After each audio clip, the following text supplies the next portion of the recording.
Passionate teacher and generous humanist.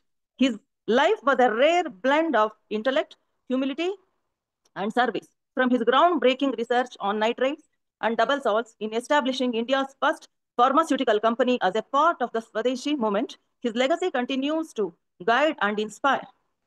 To lead us through his fascinating journey, we are joined by Mr. Madali Srinivas, a respected senior lecturer in chemistry with over 3 decades of experience mentoring NEET and IIT aspirants. His deep subject knowledge and dedication to teaching have influenced generation of students. Beyond academics, he is also a poetic soul offering unique perspectives that weave thoughtfulness into the world of science. We are truly honored to have him with us today, and we look forward to a session that not only educates but uplifts. Let's begin. Thank you. Thank you very much, and thank you for the nice introduction. Thank you so much. So with this, I think we can start off, sir. So what we do is we'll start off with the Prafulla Chandra Ray. Sir, Prafulla Chandra Ray is an eminent scientist, as we all know. So in fact, he is the father of Indian chemistry. So actually, what is this father of Indian chemistry, if you ask?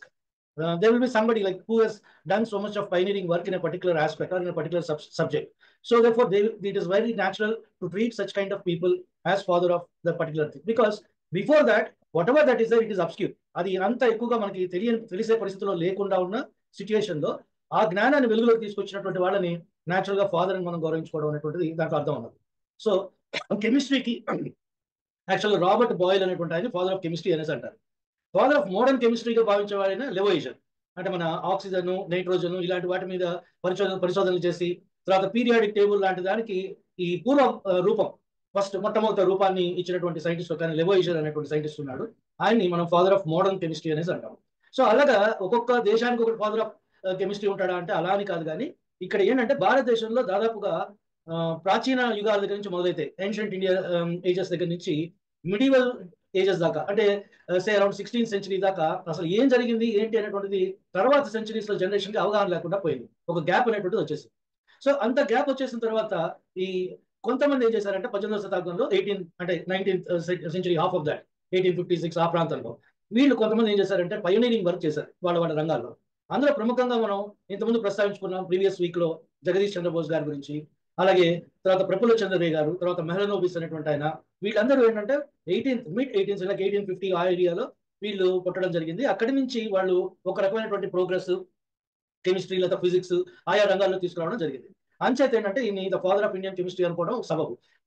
అంతకు పూర్వం ఏంటంటే యాక్చువల్గా chemistry అనేటువంటిది పెద్దగా పరిశోధించి chemistry ప్రయోగికంగా ఫలానా చేశారు, లేకపోతే ఇండియా నుంచి ఫలానాది ఒక గొప్ప రంగం ఉన్నది, ఫలానాది కనుక్కున్నారు అనేటువంటి పేరేమీ లేదు. ఈయన మొట్టమొదటిసారిగా అలాంటివి చేసి ఎస్ ఇండియాలో కూడా టాలెంట్ ఉన్నది, ఇండియాలో మనం అలాంటి ప్రయోగాలు చేయగలుగుతాము, ప్రయోగపూర్వకమైనటువంటి రసాయన శాస్త్రాన్ని అభివృద్ధి చేయొచ్చు అనేటువంటి విషయాన్ని బాగా తీసుకొని వచ్చినటువంటి వాడు ఈయన ఆచార్య ప్రఫుల్ల చంద్ర రే. అందుచేత ఆయనకి the father of Indian chemistry అనే మాట చాలా యాప్ట్ గా సరిపోతుంది.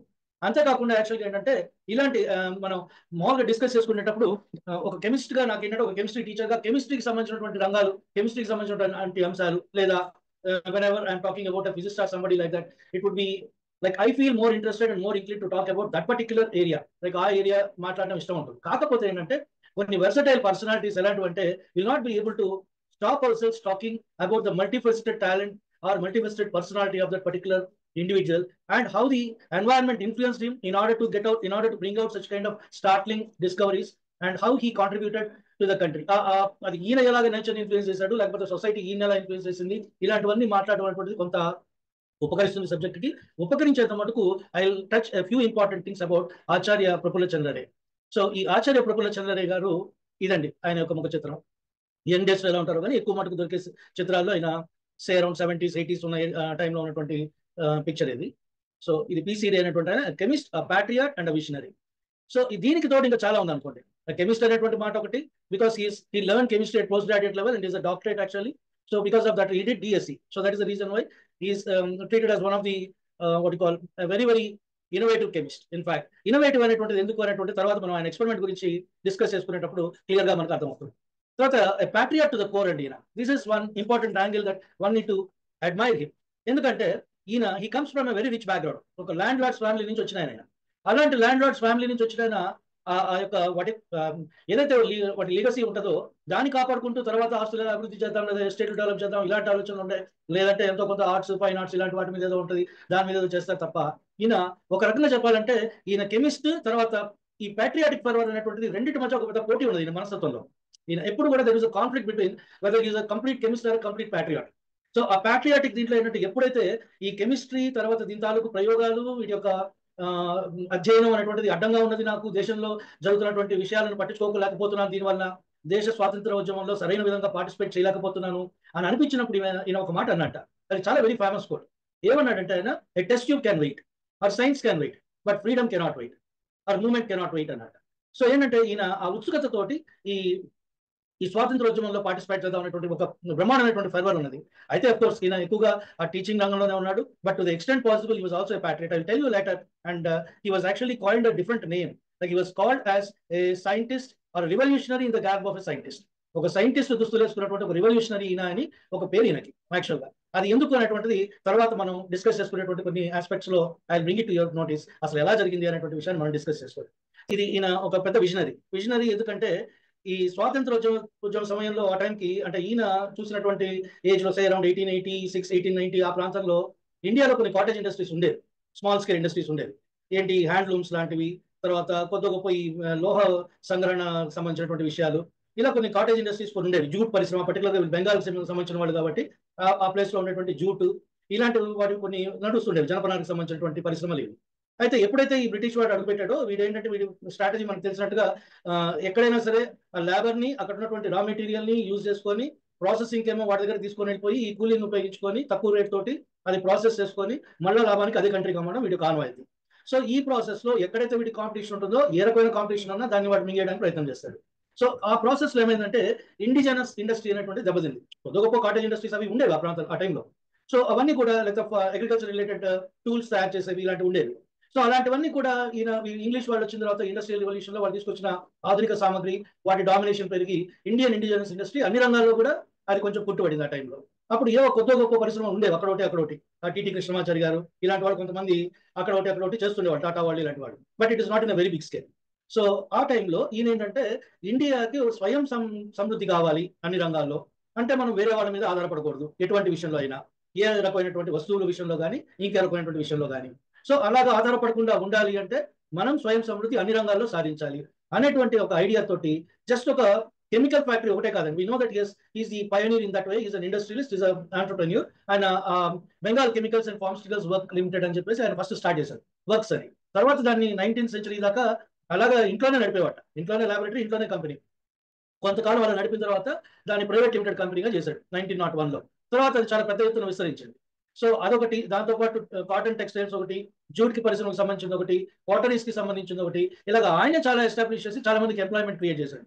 ఇది ఏంటంటే ఆయన ఒక కేవలం ఏదో ఒక మన దేశం మనం సాధించుకోవడం ఒకటే కాదు, ఆ తర్వాత దేశం సాధించుకున్న తర్వాత దాన్ని మనం స్వయం పోషణ దిశగా తీసుకుని వెళ్ళాలంటే ఇండస్ట్రీ అనేటువంటిది అభివృద్ధి చెందాలి. ఇండస్ట్రీ అభివృద్ధి చెందాలంటే దానికి పునాది సైన్స్ అని బలంగా నమ్మినటువంటి విజనరీ.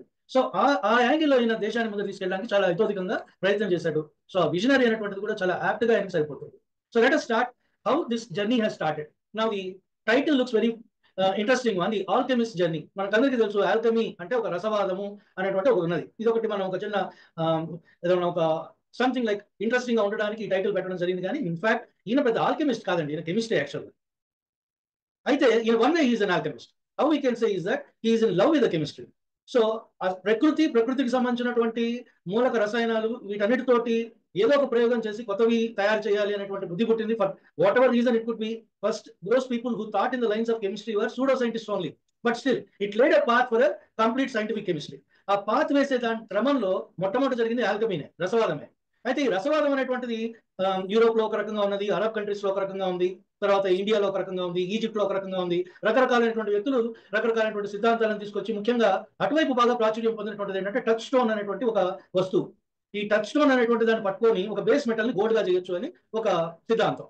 సో ఆ రసవాదం అనేటువంటి అక్కడ ఎక్కువ ఉన్నది. అపార్ట్ ఫ్రమ్ దట్ మీరు మామూలుగా మనం జనాంతికంగా మాట్లాడుకుంటాం కొన్ని విషయాలు ఏంటంటే ఈ పంచభూతాలు 5 ఎలిమెంట్స్, తర్వాత ఈ ఫైర్, వాటర్, ఎయిర్, స్కై ఇవన్నీ కలిసి దాంతో పాటు కొంత ఎనర్జీ ఇవి కలిపి సృష్టి జరిగింది, వీటి యొక్క పరస్పర సమ్మేళనాలతోటి లేకపోతే పరస్పర కలయికతోటి అనేటువంటిది మూల బేసిక్ ప్రిన్సిపల్ ఆఫ్ ఆల్కమీ అనుకోండి. అయితే ఒక్కొక్క ఏరియాలో ఒక రకంగా డెవలప్ అయింది. అది it is not common with the common thinking for all the Alchemist in such. మనకి నాగార్జునుడు అనేటువంటి బౌద్ధ మతస్థుడు, ఆయన ఇక్కడ నాగార్జున కొండ, మన నాగార్జున సాగర్ ఏరియాలో ఉన్నటువంటి ఏరియాలో ఆయన విస్తృతంగా తిరిగాడని, ఆ ఏరియాలో ఆవాసం ఉండి అక్కడ ఉన్నటువంటి మూలికలు వాటితోటి రసాయనాలతోటి పరిశోధనలు చేశాడని ఈ మనకి తెలుసు ఉంటుంది హిస్టరీ నుంచి. సో ఈ నాగార్జునుడు అనేటువంటి ఆయన రసవాదం అనేటువంటి దాన్ని పాపులర్ చేశాడు. ఈ నాగార్జునుడు రాకముందు కూడా చాలా రకమైనటువంటి ఆల్కమీ పరిశోధనలు జరిగినాయి. దాని మీద ఈయన మన పిసి రే గారు చాలా విస్తృతంగా పరిశోధన చేశారు. యాక్చువల్గా వాగ్భటుడు అని వీళ్ళందరూ రకరకాలైనటువంటి సిద్ధాంతాలను తీసుకొని వచ్చారు. సో మనకి ఏంటి తెలుస్తుంది అంటే దీంట్లో మన ఇండియన్ కెమిస్ట్రీలో పాదరసానికి అద్భుతమైనటువంటి విలువనిచ్చినటువంటిది ఆల్కమీ. రిమైనింగ్ ఏరియాస్ లో ఎట్లాగా ఏంటి అనేటువంటిది that's a different context and it could have developed in a different way. But in India mercury was given a lot of interesting part in the development of chemistry.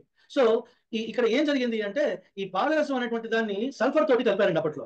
తర్వాత మీకు పాదరసంలో ఉండేటువంటి ఇంకొక అద్భుతమైన గుణం ఏంటంటే it can mix with anything.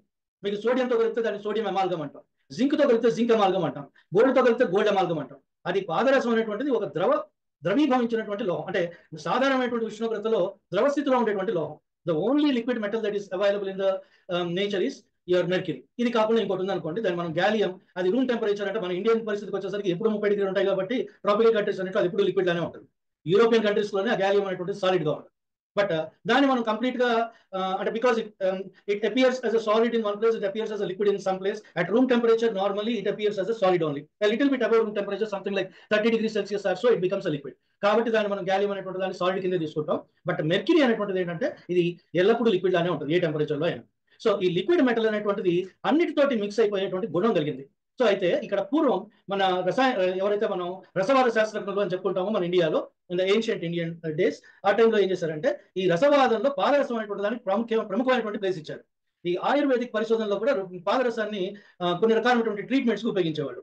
చాలా మొండి రోగాలకి నయం చేసేటువంటి ఇదిగా దీన్ని ఉపయోగించేవాడు తగిన మోతాదులో. అఫ్కోర్స్ ఏ హెవీ మెటల్ కైనా టాక్సిసిటీ ఉంటుంది ఒక రేంజ్ దాటిన తర్వాత.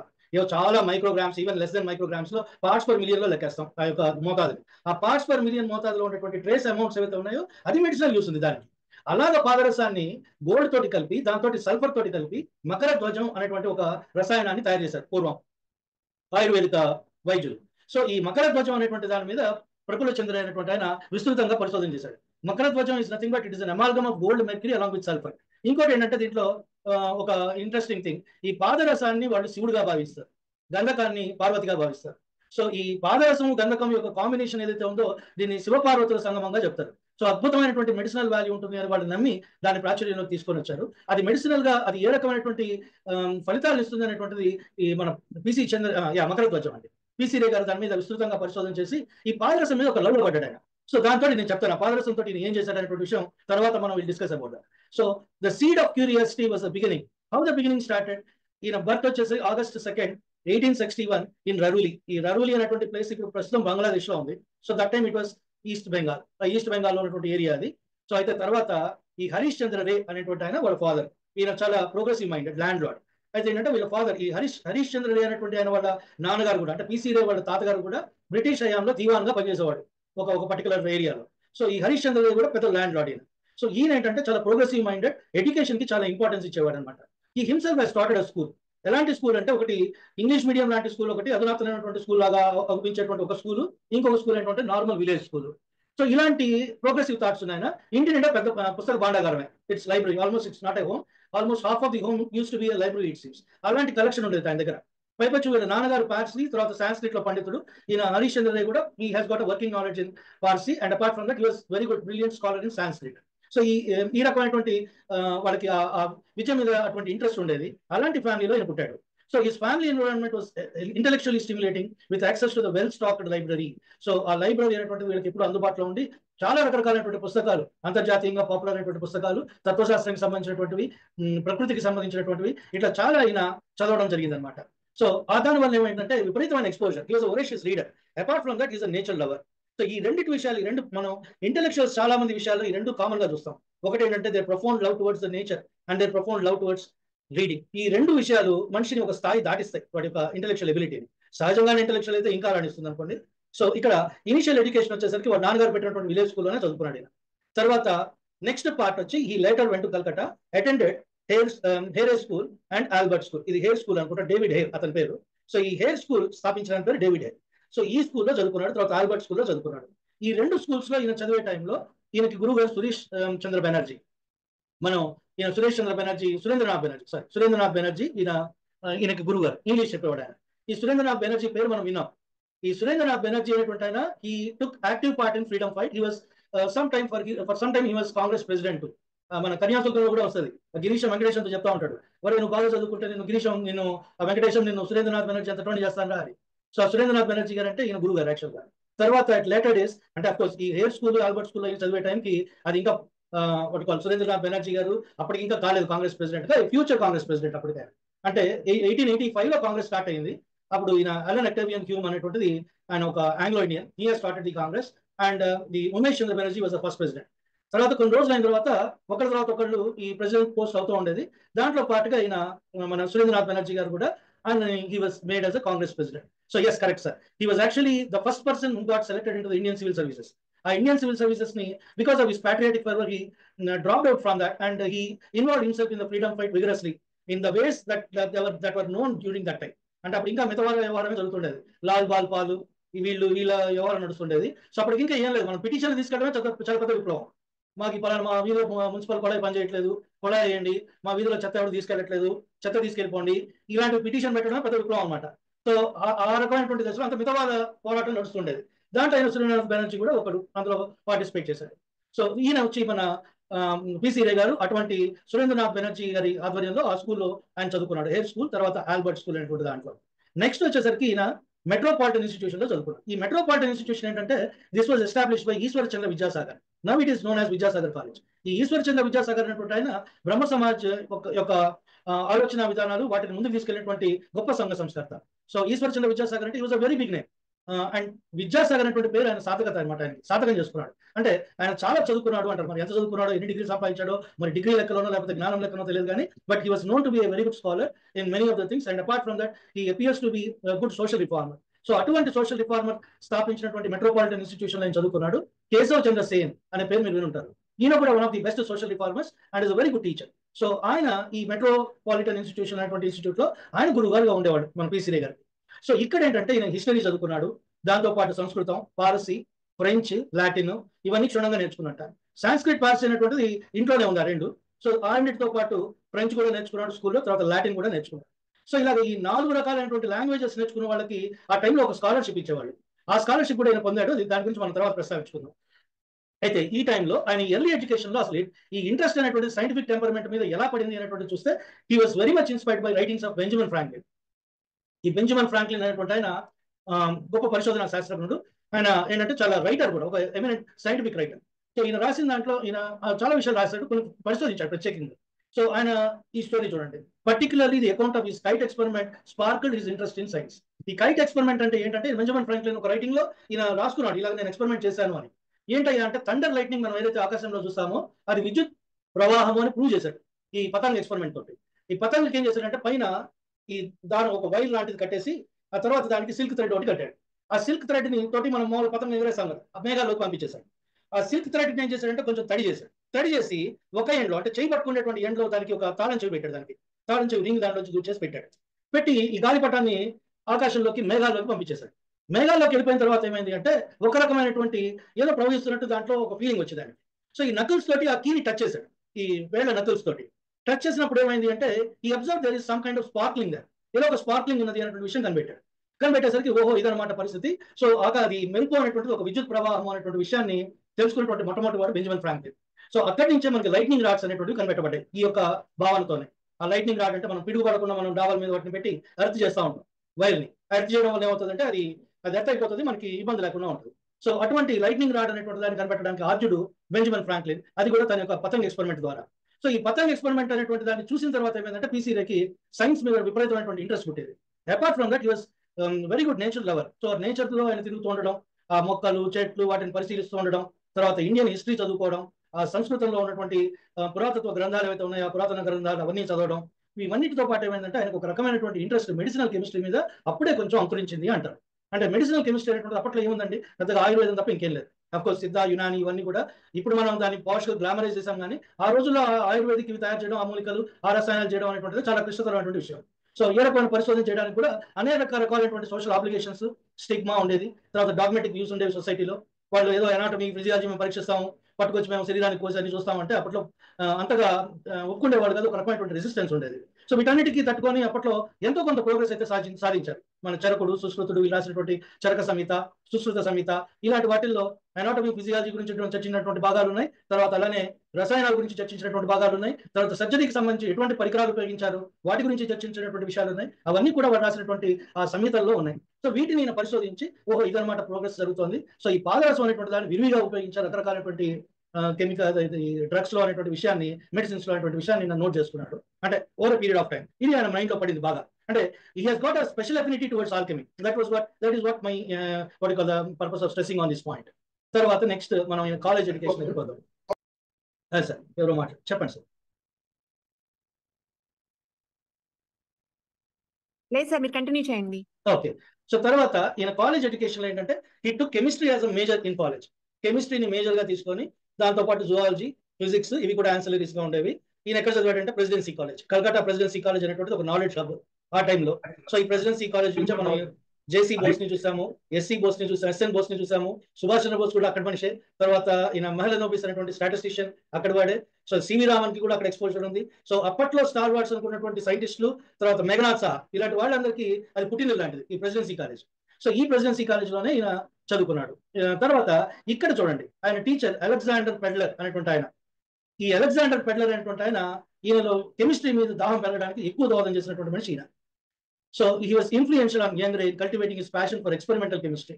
ఆయన ఏదైనా కూడా అందుబాటులో ఉన్నటువంటి పరికరాలతోటి whatever that is possible, whichever way it is possible, he used to make an experiment and made them to see that and made them visualize what is exactly the particular experiment is like and what is the outcome from that. So అలాంటి experimental కెమిస్ట్రీని చూసిన తర్వాత ఈయనకి చాలా interest కలిగింది.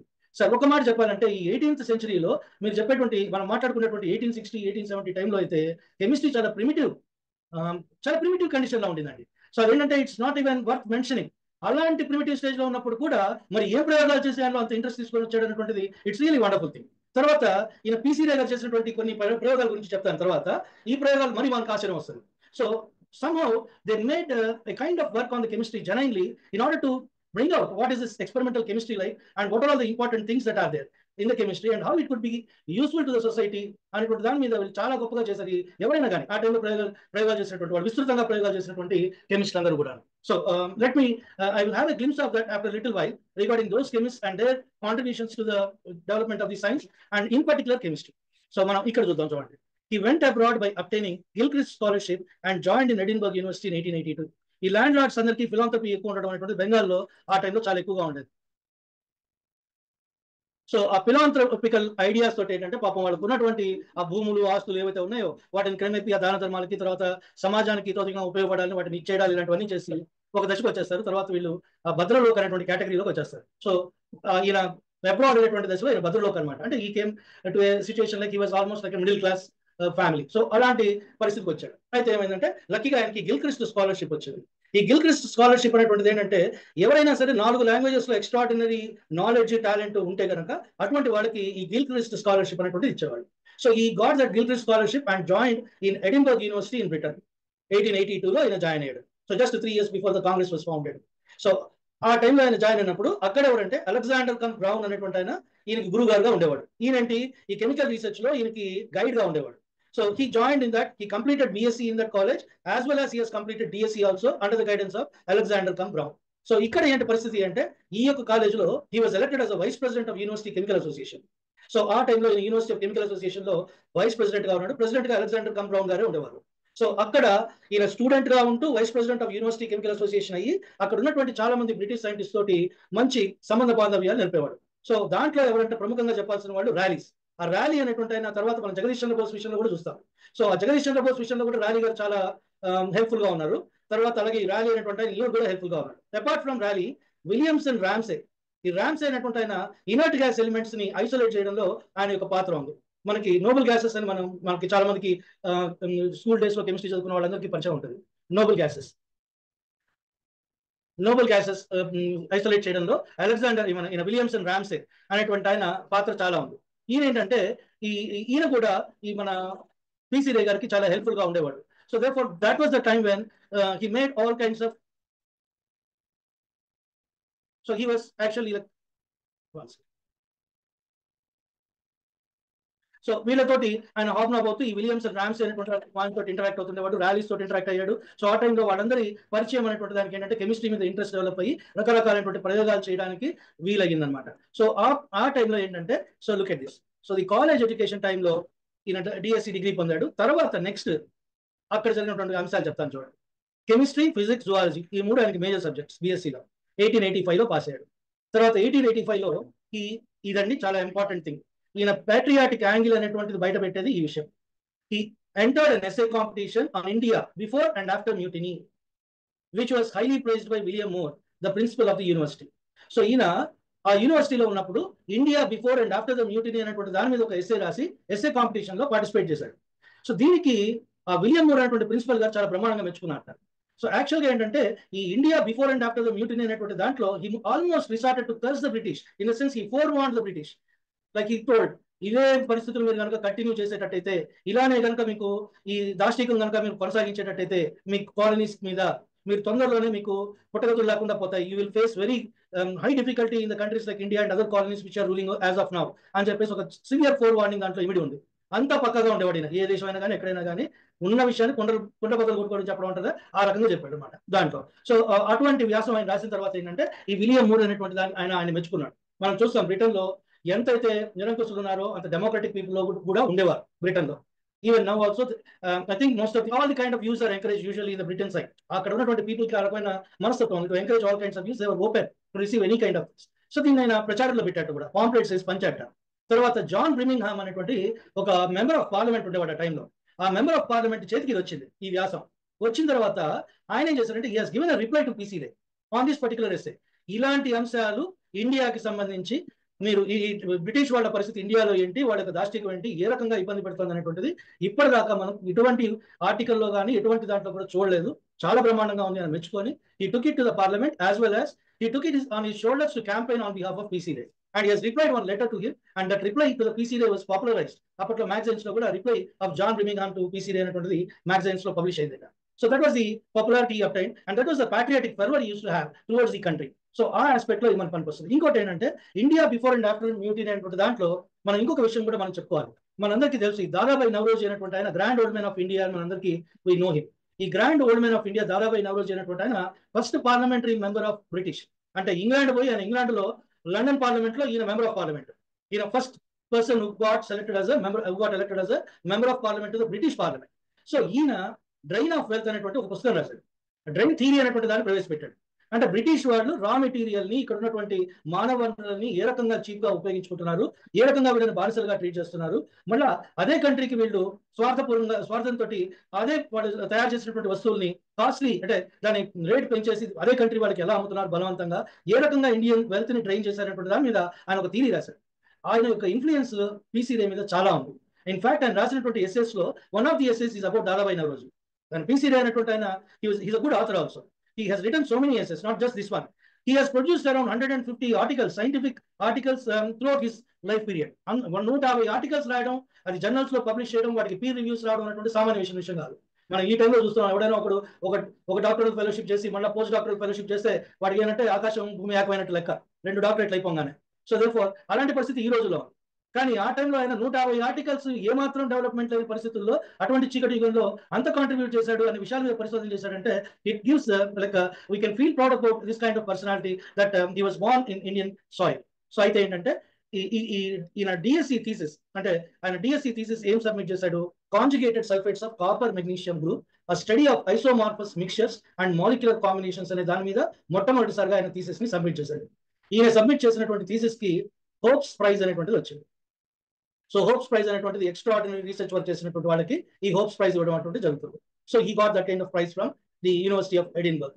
So ఈ copper magnesium conjugated sulphates ఏంటయ్యా అంటే, మీరు కాపర్ మెగ్నీషియం అప్పుడు మనకి డబుల్ సాల్ట్స్ అనేటువంటి ఉండేవి. డబుల్ సాల్ట్స్ అంటే ఏంటి? అందులో 2-3 రకాలైనటువంటి సాల్ట్స్ ఉండి దాంతో పాటు కొంత వాటర్ మాలిక్యూల్ ఉండి ఇదంతా కలిసి ఒక క్రిస్టలైన్ సబ్స్టెన్స్ గా ఉంటుంది. అంటే కార్నలైట్ అనేటువంటి దానికి విన్నాం మనం. కార్నలైట్ అంటే మెగ్నీషియం యొక్క మూల ఖనిజం. ఆ కార్నలైట్ నుంచి మెగ్నీషియం ఎక్స్ట్రాక్ట్ చేస్తారు. It will be in the form of KCl, MgCl2 and some amount of H2O. Similarly Mohr salt అనేటువంటిది ఉంది. Ammonium sulphate, ferrous sulphate and H2O. ఆ రకంగా వాటిని డబుల్ సాల్ట్స్ అంటాం. ఈ ఏం చేశారంటే ఈ కాపర్ మెగ్నీషియం గ్రూప్ ఫామ్ చేసేటువంటి కాంజుగేటెడ్ సల్ఫేట్స్ ఏవైతే అంటే మోనోవెలెంట్ మెటల్ ఉంటుంది, బైవెలెంట్ మెటల్ ఉంటుంది. కాపర్ మోనోవెలెంట్ ఉంటుంది, కాపర్ బైవెలెంట్ గా కూడా ఉంటుంది. అంటే దానికి +1 ఆక్సిడేషన్ స్టేట్, +2 ఆక్సిడేషన్ స్టేట్ రెండు ఉంటాయి. అంటే క్యూప్రస్ సల్ఫేట్ ఫామ్ చేస్తుంది, క్యూప్రిక్ సల్ఫేట్ కూడా ఫామ్ చేస్తుంది. సో అలాగా ఒక క్యూప్రస్ సల్ఫేట్, క్యూప్రిక్ సల్ఫేట్ కలిపి ఒక క్రిస్టలిన్ సబ్స్టెన్స్ గా ఉన్నదేమో అనేటువంటి భావనతోటి దాని యొక్క స్ట్రక్చర్, దాని ఎలా ఉంటాయి, దాని ప్రాపర్టీస్ అనేటువంటి దాని మీద కూడా ఈయన విస్తృతంగా పరిశోధన చేసి థీసిస్ ని సబ్మిట్ చేశాడు. అఫ్ కోర్స్ దానికి కాంట్రడిక్టరీ ఆర్గ్యుమెంట్స్ తర్వాత వచ్చినాయి. తర్వాత అది ఏంటి అనేటువంటి విషయం తర్వాత రోజుల్లో తెలిసింది, కానీ అప్పటికైతే అది wonderful contribution to the science కింద లెక్క. అంటే ఈ డబల్ సాల్ట్ ని ఆయన ఏమనుకున్నాడు అంటే, ఇది మొత్తం కూడా ఒక క్రిస్టల్ సబ్స్టెన్స్ లోనే ఉంటుంది. It is not like different substances mixture అని అనుకోలే ఆయన. అది మొత్తం ఒకటే ఉండేటువంటి సబ్స్టెన్స్ గా ఆయన భావించాడు. కానీ ఏంటంటే later it was found to be only as a mixture or a solution, solid solution అంటారు దాన్ని. సో ఆ సాలిడ్ సొల్యూషన్ గా ఇది తర్వాత రోజుల్లో తెలిసింది. అప్పటికైతే ఎక్స్రే తోటి ఇంటర్నల్ క్రిస్టల్ స్ట్రక్చర్ ని పరిశోధించేటువంటి పరిస్థితి లేదు. కాకపోతే ఈయన ఊహ మాత్రంగా ఎలా ఈ స్ట్రక్చర్ ఉండడానికి అవకాశం ఉంది, ఏ సంయోజనీయతతోటి కాపర్ సల్ఫేట్ తోటి కలిసి క్యూప్రస్ సల్ఫేట్, క్యూప్రిక్ సల్ఫేట్ గా మారుతుంది, మెగ్నీషియం సల్ఫేట్స్ తోటి ఇవి కలిపి ఎలాగ సాల్ట్ ఫామ్ అవుతుంది, అవి ఐసోమార్ఫస్ మిక్చర్ అన్నాడు. ఐసోమార్ఫస్ అంటే ఏం లేదు, సేమ్ స్ట్రక్చర్ కలిగినటువంటి దాన్ని ఐసోమార్ఫస్ అంటారు. అంటే for example if you take CuSO4 ఉందనుకోండి, దీన్ని మనం క్యూప్రిక్ సల్ఫేట్ అంటాం. మెగ్నీషియం సల్ఫేట్ ఉందనుకోండి, MgSO4 అంటాం. రెండు బైవలెంట్. ఈ రెండు కూడా దాదాపుగా ఒకటే రకమైనటువంటి స్ట్రక్చర్ కలిగినటువంటి సాల్ట్స్. ఈ రెండు కలిసినటువంటి మిక్చర్ ఏదైతే ఉందో అది ఒకే సాల్ట్ లాగా బిహేవ్ చేస్తుంది అనేటువంటి దాన్ని ఈయన ప్రతిపాదించాడు. తర్వాత అఫ్ కోర్స్ దాన్ని వేరే ఇతర పరిశోధనలో అది అట్లా కాదు అనే విషయం తెలిసింది. That's a different kind. But అప్పటికైతే అది గొప్ప ప్రయోగం. So he published his first paper on conjugated sulfates of copper magnesium group in the Proceedings of Royal Society of Edinburgh in 1888, and he started guiding young aspiring scientists in the research work. So ఈ 1888లో ఈయన తొలి పరిశోధనా పత్రాన్ని ఇచ్చేసి ఆ తర్వాత ఈయనకి ఏంటంటే అక్కడే ఒక గైడ్ లాగా ఈయనకి పోస్ట్ దొరికింది, ఎంప్లాయ్మెంట్ గైడ్. అంటే అప్పుడు యంగ్ ఆస్పైరింగ్ సైంటిస్ట్ ని ఈయన he should guide them in a proper way in order to enable them do the proper research in scientific methods. So ఇక్కడ చూడండి, వండర్ఫుల్ థింగ్. గురువుని మించిన శిష్యుడు అంటే ఇదనమాట. ఈ హగ్ మార్షల్ అనేటువంటి వాడు ఈయన student. And his analytical skill, అతని అనలిటికల్ స్కిల్ ని పరిశోధించడానికి ప్రఫుల్ల చంద్ర ఏం చేశాడంటే పొటాషియం, కోబాల్ట్, కాపర్ సాల్ట్స్ ని ఆయనకు అప్పచెప్పి పరిశోధన చేయమన్నాడు. మార్షల్ ఏం చేశాడంటే ఎలక్ట్రాలిటిక్ మెథడ్ ద్వారా వీటిని సపరేట్ చేశాడు. అంటే for example KCl, COCl2, CuCl2 ఉందనుకుందాం. ఇందులో ఎన్ని అయాన్స్ ఉన్నాయి? పొటాషియం ఒక అయాన్ ఉంటుంది, కోబాల్ట్ ఒక అయాన్ ఉంటుంది, కాపర్ ఒక అయాన్ ఉంటుంది. వీటిని అయాన్లుగా సపరేట్ చేసి క్లోరైడ్ అయాన్ మొత్తంగా ఎంత అమౌంట్ ఉన్నది అనేటువంటి దాన్ని సపరేట్ చేసి క్వాంటిటేటివ్ గా ఇంత క్లోరైడ్ అయాన్ ఉంది, ఇంత కాపర్ అయాన్ ఉంది, ఇంత కోబాల్ట్ అయాన్ ఉంది, పొటాషియం అయాన్ ఉంది అని చెప్పాలి అంటే ఎలక్ట్రాలిటిక్ మెథడ్స్ ఉపయోగం అనమాట. So he did the electrolytic method, employed the electrolytic method of analysis and then found out the composition of that. And simultaneously ఈయన చేసినటువంటి స్టార్ట్లింగ్ డిస్కవరీస్ ఏంటంటే కోబాల్ట్ ఆలం. ఆలం అంటే ఏం లేదు, అల్యూమినియం సల్ఫేట్ మనం ఆలం అంటాం. సో ఆ అల్యూమినియం సల్ఫేట్ స్ఫటికం ఏదైతే ఉందో దాన్ని కోబాల్ట్ సల్ఫేట్ తోటి కలిపి వచ్చేటువంటి స్ఫటికమే కోబాల్ట్ ఆలం. సో ఈ కోబాల్ట్ ఆలం అనేటువంటి స్ఫటికాన్ని ఆయన కనుక్కున్నాడు. ఎవరు? ఈ హక్ మార్షల్ అనేటువంటి ఆయన. తర్వాత ఈ హక్ మార్షల్ అనేటువంటి వాడు పెర్ డైసల్ఫ్యూరిక్ యాసిడ్ కూడా కనుక్కున్నాడు. ఆయన పేరు మీద ఈ మార్షల్స్ యాసిడ్ అని పేరు దానికి, పెర్ డైసల్ఫ్యూరిక్ యాసిడ్. అంటే ఈ డైసల్ఫ్యూరిక్ యాసిడ్ లో ఒక what you call, it has got a kind of peroxide linkage. I'll try to do that with the help of this whiteboard in case if I can select this.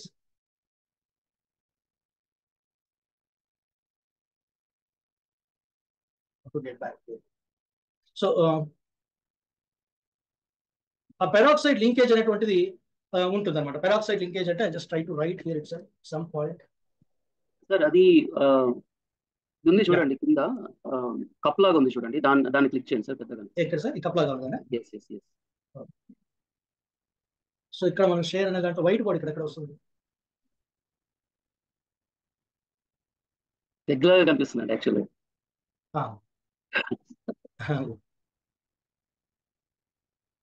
CVR గారు ఉన్నారు, నవ్వులు వస్తూనే ఉంటాయి.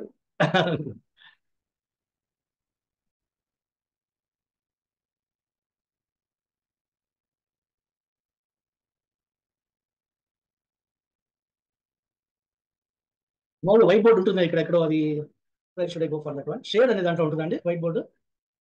లేదు sir, ఇందాక మీరు నొక్కినప్పుడు వచ్చింది, మాకు బాగా కనపడింది, మళ్ళీ మీరు బ్యాక్ వెళ్ళిపోయారు. ఇది కప్ నొక్కి ఎస్ ఎస్ ఎస్, అది నొక్కిసేయండి. ఇక్కడ నేను రాసుకోవచ్చు అంటారా ఇక్కడ? ఇప్పుడు మీకు మా క్లియర్ గా ఉంది ఇప్పుడు. బట్ ఇక్కడ రాయడానికి నాకు అది వీలు రావట్లేదు. ఇది ఫుల్ స్క్రీన్ కాదు సార్, రాయడం కోసం అడుగుతున్నారు. వైట్ బోర్డ్ అనేటువంటి ఆప్షన్ ఉంటుంది కదా దీంట్లో.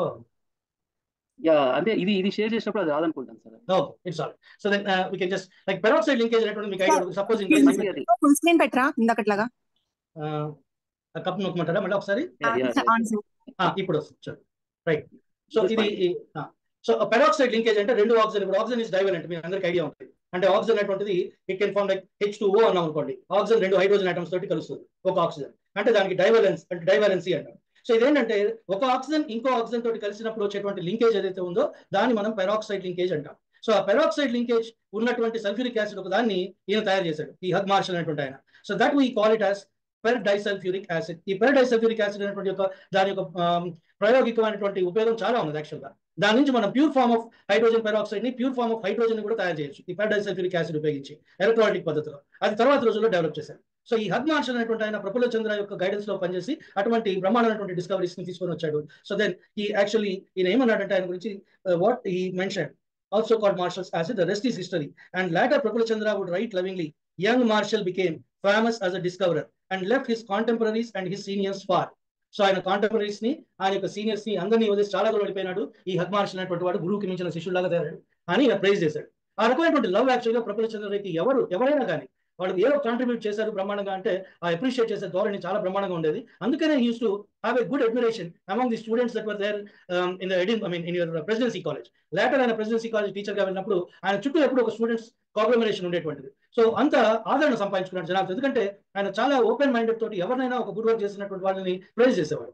సో ఈ రైట్ ఎక్స్టెన్స్ ఆ టైంలో ఇంకొకటి కూడా ఏం చేసేవాడు. ఇవన్నీ అయిపోయినాయి, ఈ ప్రయోగాలు ఇవి చేసుకుంటూ సైమల్టేనియస్ గా కొంత టైం హిస్టరీకి, పొలిటికల్ సైన్స్ ని, పర్టికులర్ గా పొలిటికల్ ఫిలాసఫీకి కేటాయించట. అంటే రూసో, రొసెల్, ప్లాటో ఇలాంటి వాటందరి యొక్క వర్క్స్ ని చదివి తర్వాత దాని మీద అవగాహన పెంచుకొని తర్వాత ఏంటంటే దాని యొక్క అప్లికేషన్ ఏంటి అనేటువంటి తర్వాత చూస్తాము. సో ఈ red all these books so meticulously during those period in that particular period. So ఇక్కడ నేను చెప్తానండి అసలు యాక్చువల్గా ఆ 1885, 1888 టైంలో కెమిస్ట్రీ అనేటువంటిది ఎలా ఉన్నది, అసలు ఏ రకమైనటువంటి డిస్కవరీస్ జరిగినటువంటిది మనకి ఈ టేబుల్లో బ్రీఫ్ గా చెప్పాను చూడండి. ఎప్పుడైతే ఆయన డబుల్ సాల్ట్స్ గురించి ప్రయోగాలు చేశాడో ఆ కాలంలో సో మేజర్ బ్రాంచెస్ ఏముండేవంటే ఆర్గానిక్ కెమిస్ట్రీ. ఈ ఆర్గానిక్ కెమిస్ట్రీ అప్పట్లో కొంచెం ర్యాపిడ్ గా దాని మీద పరిశోధన జరుగుతుండేది. ఆ ఆర్గానిక్ కెమిస్ట్రీలో ఉన్నటువంటి అటామిసిటీ, బ్యాలెన్స్ అనేటువంటి దాని మీద ఈ ఫ్రాంక్ ల్యాండ్ అనేటువంటి వాడు దాని మీద ప్రయోగాలు చేస్తుండేవాడు. దాని గురించి థియరిటికల్ ఇవి చెప్తుండేవాడు. తర్వాత కెకులే పేరు వినుంటారు మీరు అందరూ hopefully. Kekule is actually, he's the one who has proposed the molecular structure of benzene. Benzene యొక్క స్ట్రక్చర్ ఇలా ఉంటుంది అనేటువంటిది ప్రపోజ్ చేసినటువంటి ఆయన కెకులే. సో ఈ బెంజీన్ స్ట్రక్చర్ గురించి రకరకాలైనటువంటి స్ట్రక్చర్స్ ప్రతిపాదన జరిగేది. So different kinds of scientist different kinds of structures ఇచ్చేవాళ్ళు. వాటన్నిటిని సబ్స్టాన్షియేట్ చేసుకోవాలి. ఇలా ఉంటుంది అంటే సరిపోదు, అలా ఉంటుంది అంటే అలా ఉండటానికి గల కారణం ఏంటి, అలా ఉండేటట్టయితే అది అన్ని ధర్మాలని వివరించగలుగుతుందా అనేటువంటి విషయాన్ని ముఖ్యంగా చెప్పాలి. సో బెంజీన్ అనేటువంటిది it is a complicated substance in the sense when it comes to the structure and it's aspects. So దాని స్ట్రక్చర్ యాక్చువల్గా ఇలా ఉంటుంది బెంజీన్ రింగ్.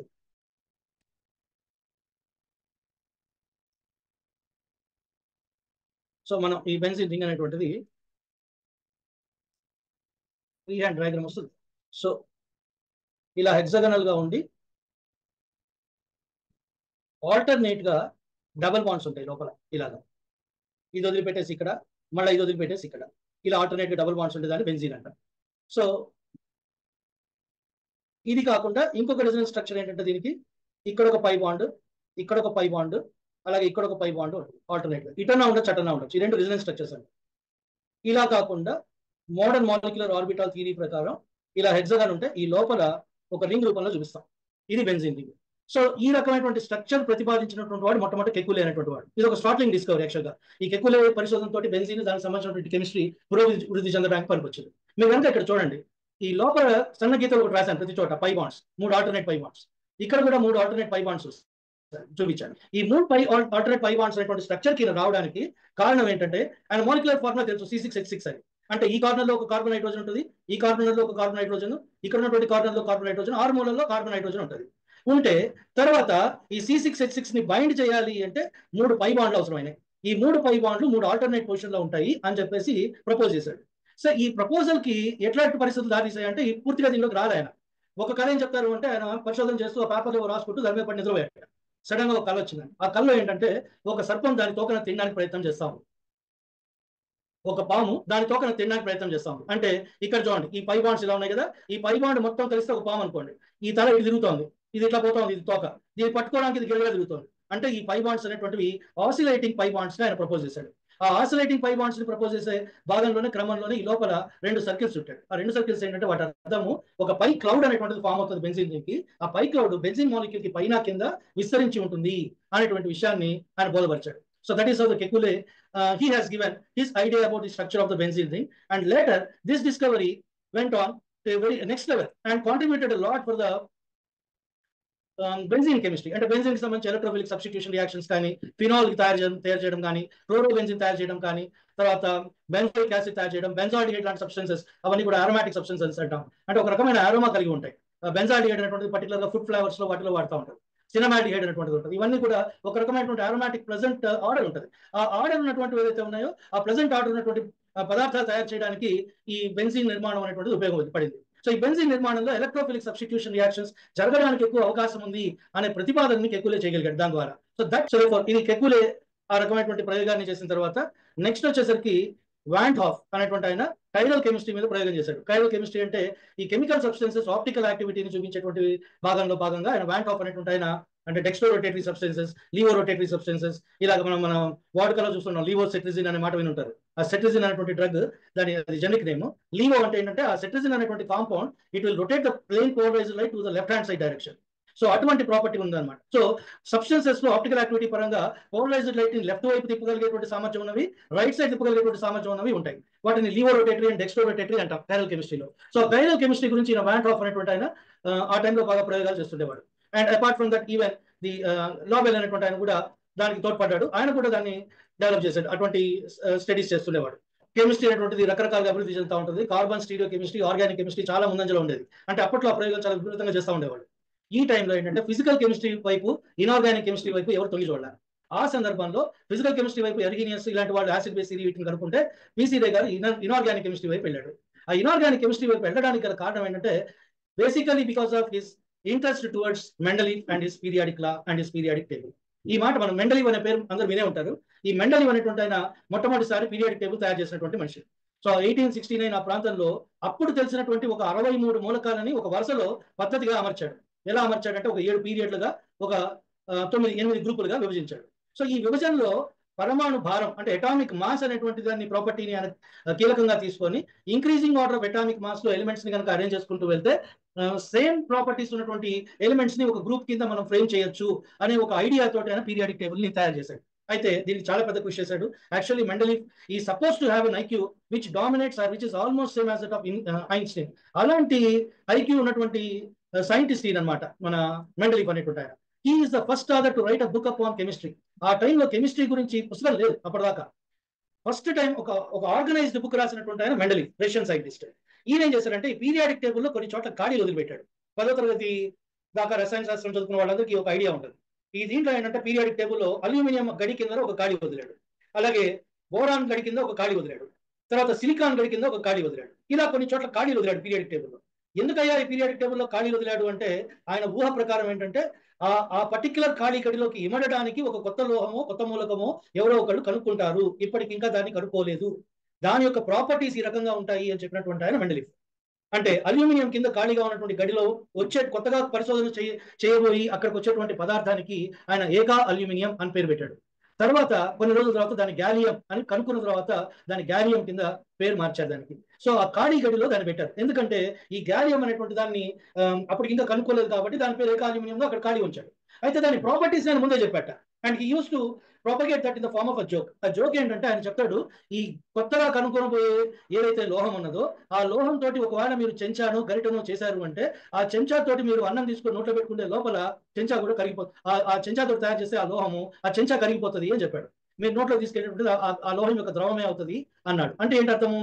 ఆ కొత్తగా కనుగొనబోయేటువంటి మూలకం ఏదైతే ఉందో ఆ మూలకం ఒక లోహము, ఆ లోహానికి రూమ్ టెంపరేచర్ కన్నా ఎక్కువ మెల్టింగ్ పాయింట్ ఉండదు, రూమ్ టెంపరేచర్ దాకా తట్టుకొని ఉంటుంది, ఏ మాత్రం కొద్దిగా అటు ఇటు టెంపరేచర్ అయినా కూడా అది కరిగిపోతుంది అనేటువంటి విషయాన్ని చాలా ముందుగానే ఆ మూలకాన్ని కనుగొనక పూర్వమే చాలా కాలం క్రితమే ఆయన ఆ రకమైన ధర్మాన్ని ఆయన బయటికి తీసుకొని వచ్చాడు అనమాట. So that is how extensively he read and the way he research on the properties of the elements. ఇంకోటి ఏంటంటే ఆ 63 మూలకాలని ఆయన ఫ్లాష్ కార్డ్స్ రూపంలో తయారు చేసుకున్నట్టు. ఆ ఫ్లాష్ కార్డ్స్ మీద సింబల్ రాయడము, ఆ సింబల్ కి దానికి సంబంధించినటువంటి ప్రాపర్టీస్ ఏమున్నాయో ఆ కార్డు మీద రాయడం వరుసగా చేసుకుంటూ వెళ్ళాడు. అలా ఒక 63 కార్డుల మీద ఆ ప్రాపర్టీస్ అనేటువంటి రాసి వాటిని సిమిలర్ గా ప్రాపర్టీస్ ఉన్నటువంటి వాటిని కూడా ఒక గ్రూప్ కింద, ఒక బంచ్ కింద తయారు చేసుకున్నాడు. వాటిని మళ్ళీ మార్పులు చేర్పులు చేస్తుండేవాడు. కొద్దిగా పరిశోధన పెరిగిన తర్వాత ఇలా ఉండకూడదేమో, హైడ్రోజన్ హాలోజన్ తో కలపాలేమో, దీన్ని ఆల్కలీ మెటల్ తో పెట్టాలేమో, ఇలాంటివన్నీ కొన్ని ఐడియాస్ తోటి మార్పులు చేర్పులు చేసుకుంటూ వచ్చి ఒక ఫైన్ మూమెంట్ లో ఆయనకు అది కూడా ఆయన ఆలోచిస్తూ నిద్రలో ఉన్నప్పుడు సడన్ గా ఆయన కళ్ళ ముందు కనబడిందట 63 మూలకాల periodic table. So as it is గా ఆయన పీరియాడిక్ టేబుల్ ఇచ్చారు అంటే ద సెన్స్ ఆయన పరిశోధనలో అంత ఇన్వాల్వ్ అయిపోయినాడు కాబట్టి నిద్రలో కూడా ఆయనకు అదే ఆలోచన. That must have reflected in the form of a table which would have given him a hint to prepare a table in that particular aspect. So taking the atomic mass into consideration he has made a wonderful periodic table.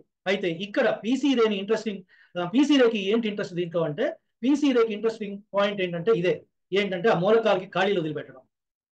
అంటే అర్థం ఏంటి, కొత్తగా ఇంకా మూలకాలు వస్తాయనేగా, కొత్త మూలకాలు ఇంకా ఉన్నాయనేగా ప్రకృతిలో.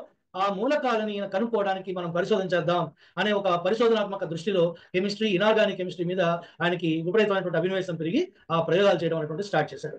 సో ఇనార్గానిక్ కెమిస్ట్రీలో he started working on certain kinds of elements and compounds. Of course ఆయన కొత్తగా ఎలిమెంట్ ఏమి కనుక్కోలేదు, కానీ ఆయనకి మెండలీఫ్ మీద ఉన్నటువంటి అడ్మిరేషన్ లాంటిది, ఆ మెండలీఫ్ మీద ఉన్నటువంటి అడ్మిరేషన్ తోటే ఆ వర్క్ ని ఇనార్గానిక్ కెమిస్ట్రీలో కొనసాగించడం జరిగింది అనమాట. సో అపార్ట్ ఫ్రమ్ దట్ అప్పుడు వెలికిలోకి వచ్చినటువంటి ఇతర పరిశోధనలు కోఆర్డినేషన్ కాంపౌండ్స్. ఇందాక మనం చెప్పాం డబల్ సాల్ట్స్ అనుకున్నాం, KCl, MgCl2, 6H2O ఇలాంటివి. తర్వాత అలాగే FeSO4, అమోనియం సల్ఫేట్ 24H2O, దాన్ని మోర్ సాల్ట్ అంట, మోర్ అనేటువంటి వాడు కనుక్కున్నాడు. వీటన్నిటిని డబల్ సాల్ట్స్ అంట. ఈ కోఆర్డినేషన్ కాంపౌండ్స్ అంటే ఏంటంటే మిలన్ బేస్ అనేటువంటిది మన విరించి గారు లాంటి వాళ్ళు కానీ ఇలాంటి వాడికి ఐడియా ఉంటుంది. ఆ డయాగ్నోస్టిక్ సర్వీసెస్ చేసే వాళ్ళకి కూడా ఐడియా ఉంటుంది. మిలాన్ బేస్ అంట. ఆ మిలాన్ బేస్ అంటే ఒక రకమైనటువంటి టైరోసిన్ అనే అమినో యాసిడ్ కలిగినటువంటి ప్రోటీన్ శరీరంలో ఉందా లేదా అనే విషయాన్ని కనుక్కోవడానికి ఆ టెస్ట్ చేసడానికి మిలాన్ బేస్ అనేటువంటిది ఉపయోగిస్తారు. ఈ మిలాన్ బేస్ అలాగే నెస్లర్స్ రియేజెంట్ ఇలాంటివన్నీ ఏంటంటే అవి they are not double salts, they are coordination compounds. Coordination compounds అంటే దీంట్లో ఒక కాంప్లెక్స్ అయాన్ ఒక ఒక ఒక భాగంగా ఉంటుంది. అది కాకుండా బయట ఇంకొక కౌంటర్ అయాన్ అనేటువంటిది ఇంకోటి ఉంటుంది. ఈ రెండు కలిపినటువంటి కాంపౌండ్ ని కోఆర్డినేషన్ కాంపౌండ్ అంటారు. సో అసలు కోఆర్డినేషన్ కాంపౌండ్ ఎలా ఫామ్ అవుతుంది అని చెప్పడానికి ఈ వెర్నర్స్ థియరీ అనేటువంటిది ఉపకరించింది. అయితే ఆశ్చర్యకరమైనటువంటి విషయం ఏంటంటే ఈ వెర్నర్స్ థియరీ కోఆర్డినేషన్ కాంపౌండ్స్ ని తయారు చేసినప్పుడు అప్పటికి ఇంకా తెలియదండి. Nobody knew what electron is and Werner discussed about what he discussed about valency.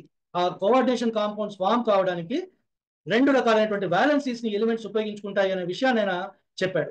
So ఆ రెండు రకాలైనటువంటి వ్యాలెన్సీస్ ని ఏ రకంగా చెప్పాడు అంటే, ఒకటి ప్రైమరీ వ్యాలెన్సీ అన్నాడు, ఇంకోటి సెకండరీ వ్యాలెన్సీ అన్నాడు. సో ఆ కోఆర్డినేషన్ కాంపౌండ్స్ అనేటువంటిది ఆయన తయారు చేశాడు అప్పట్లో.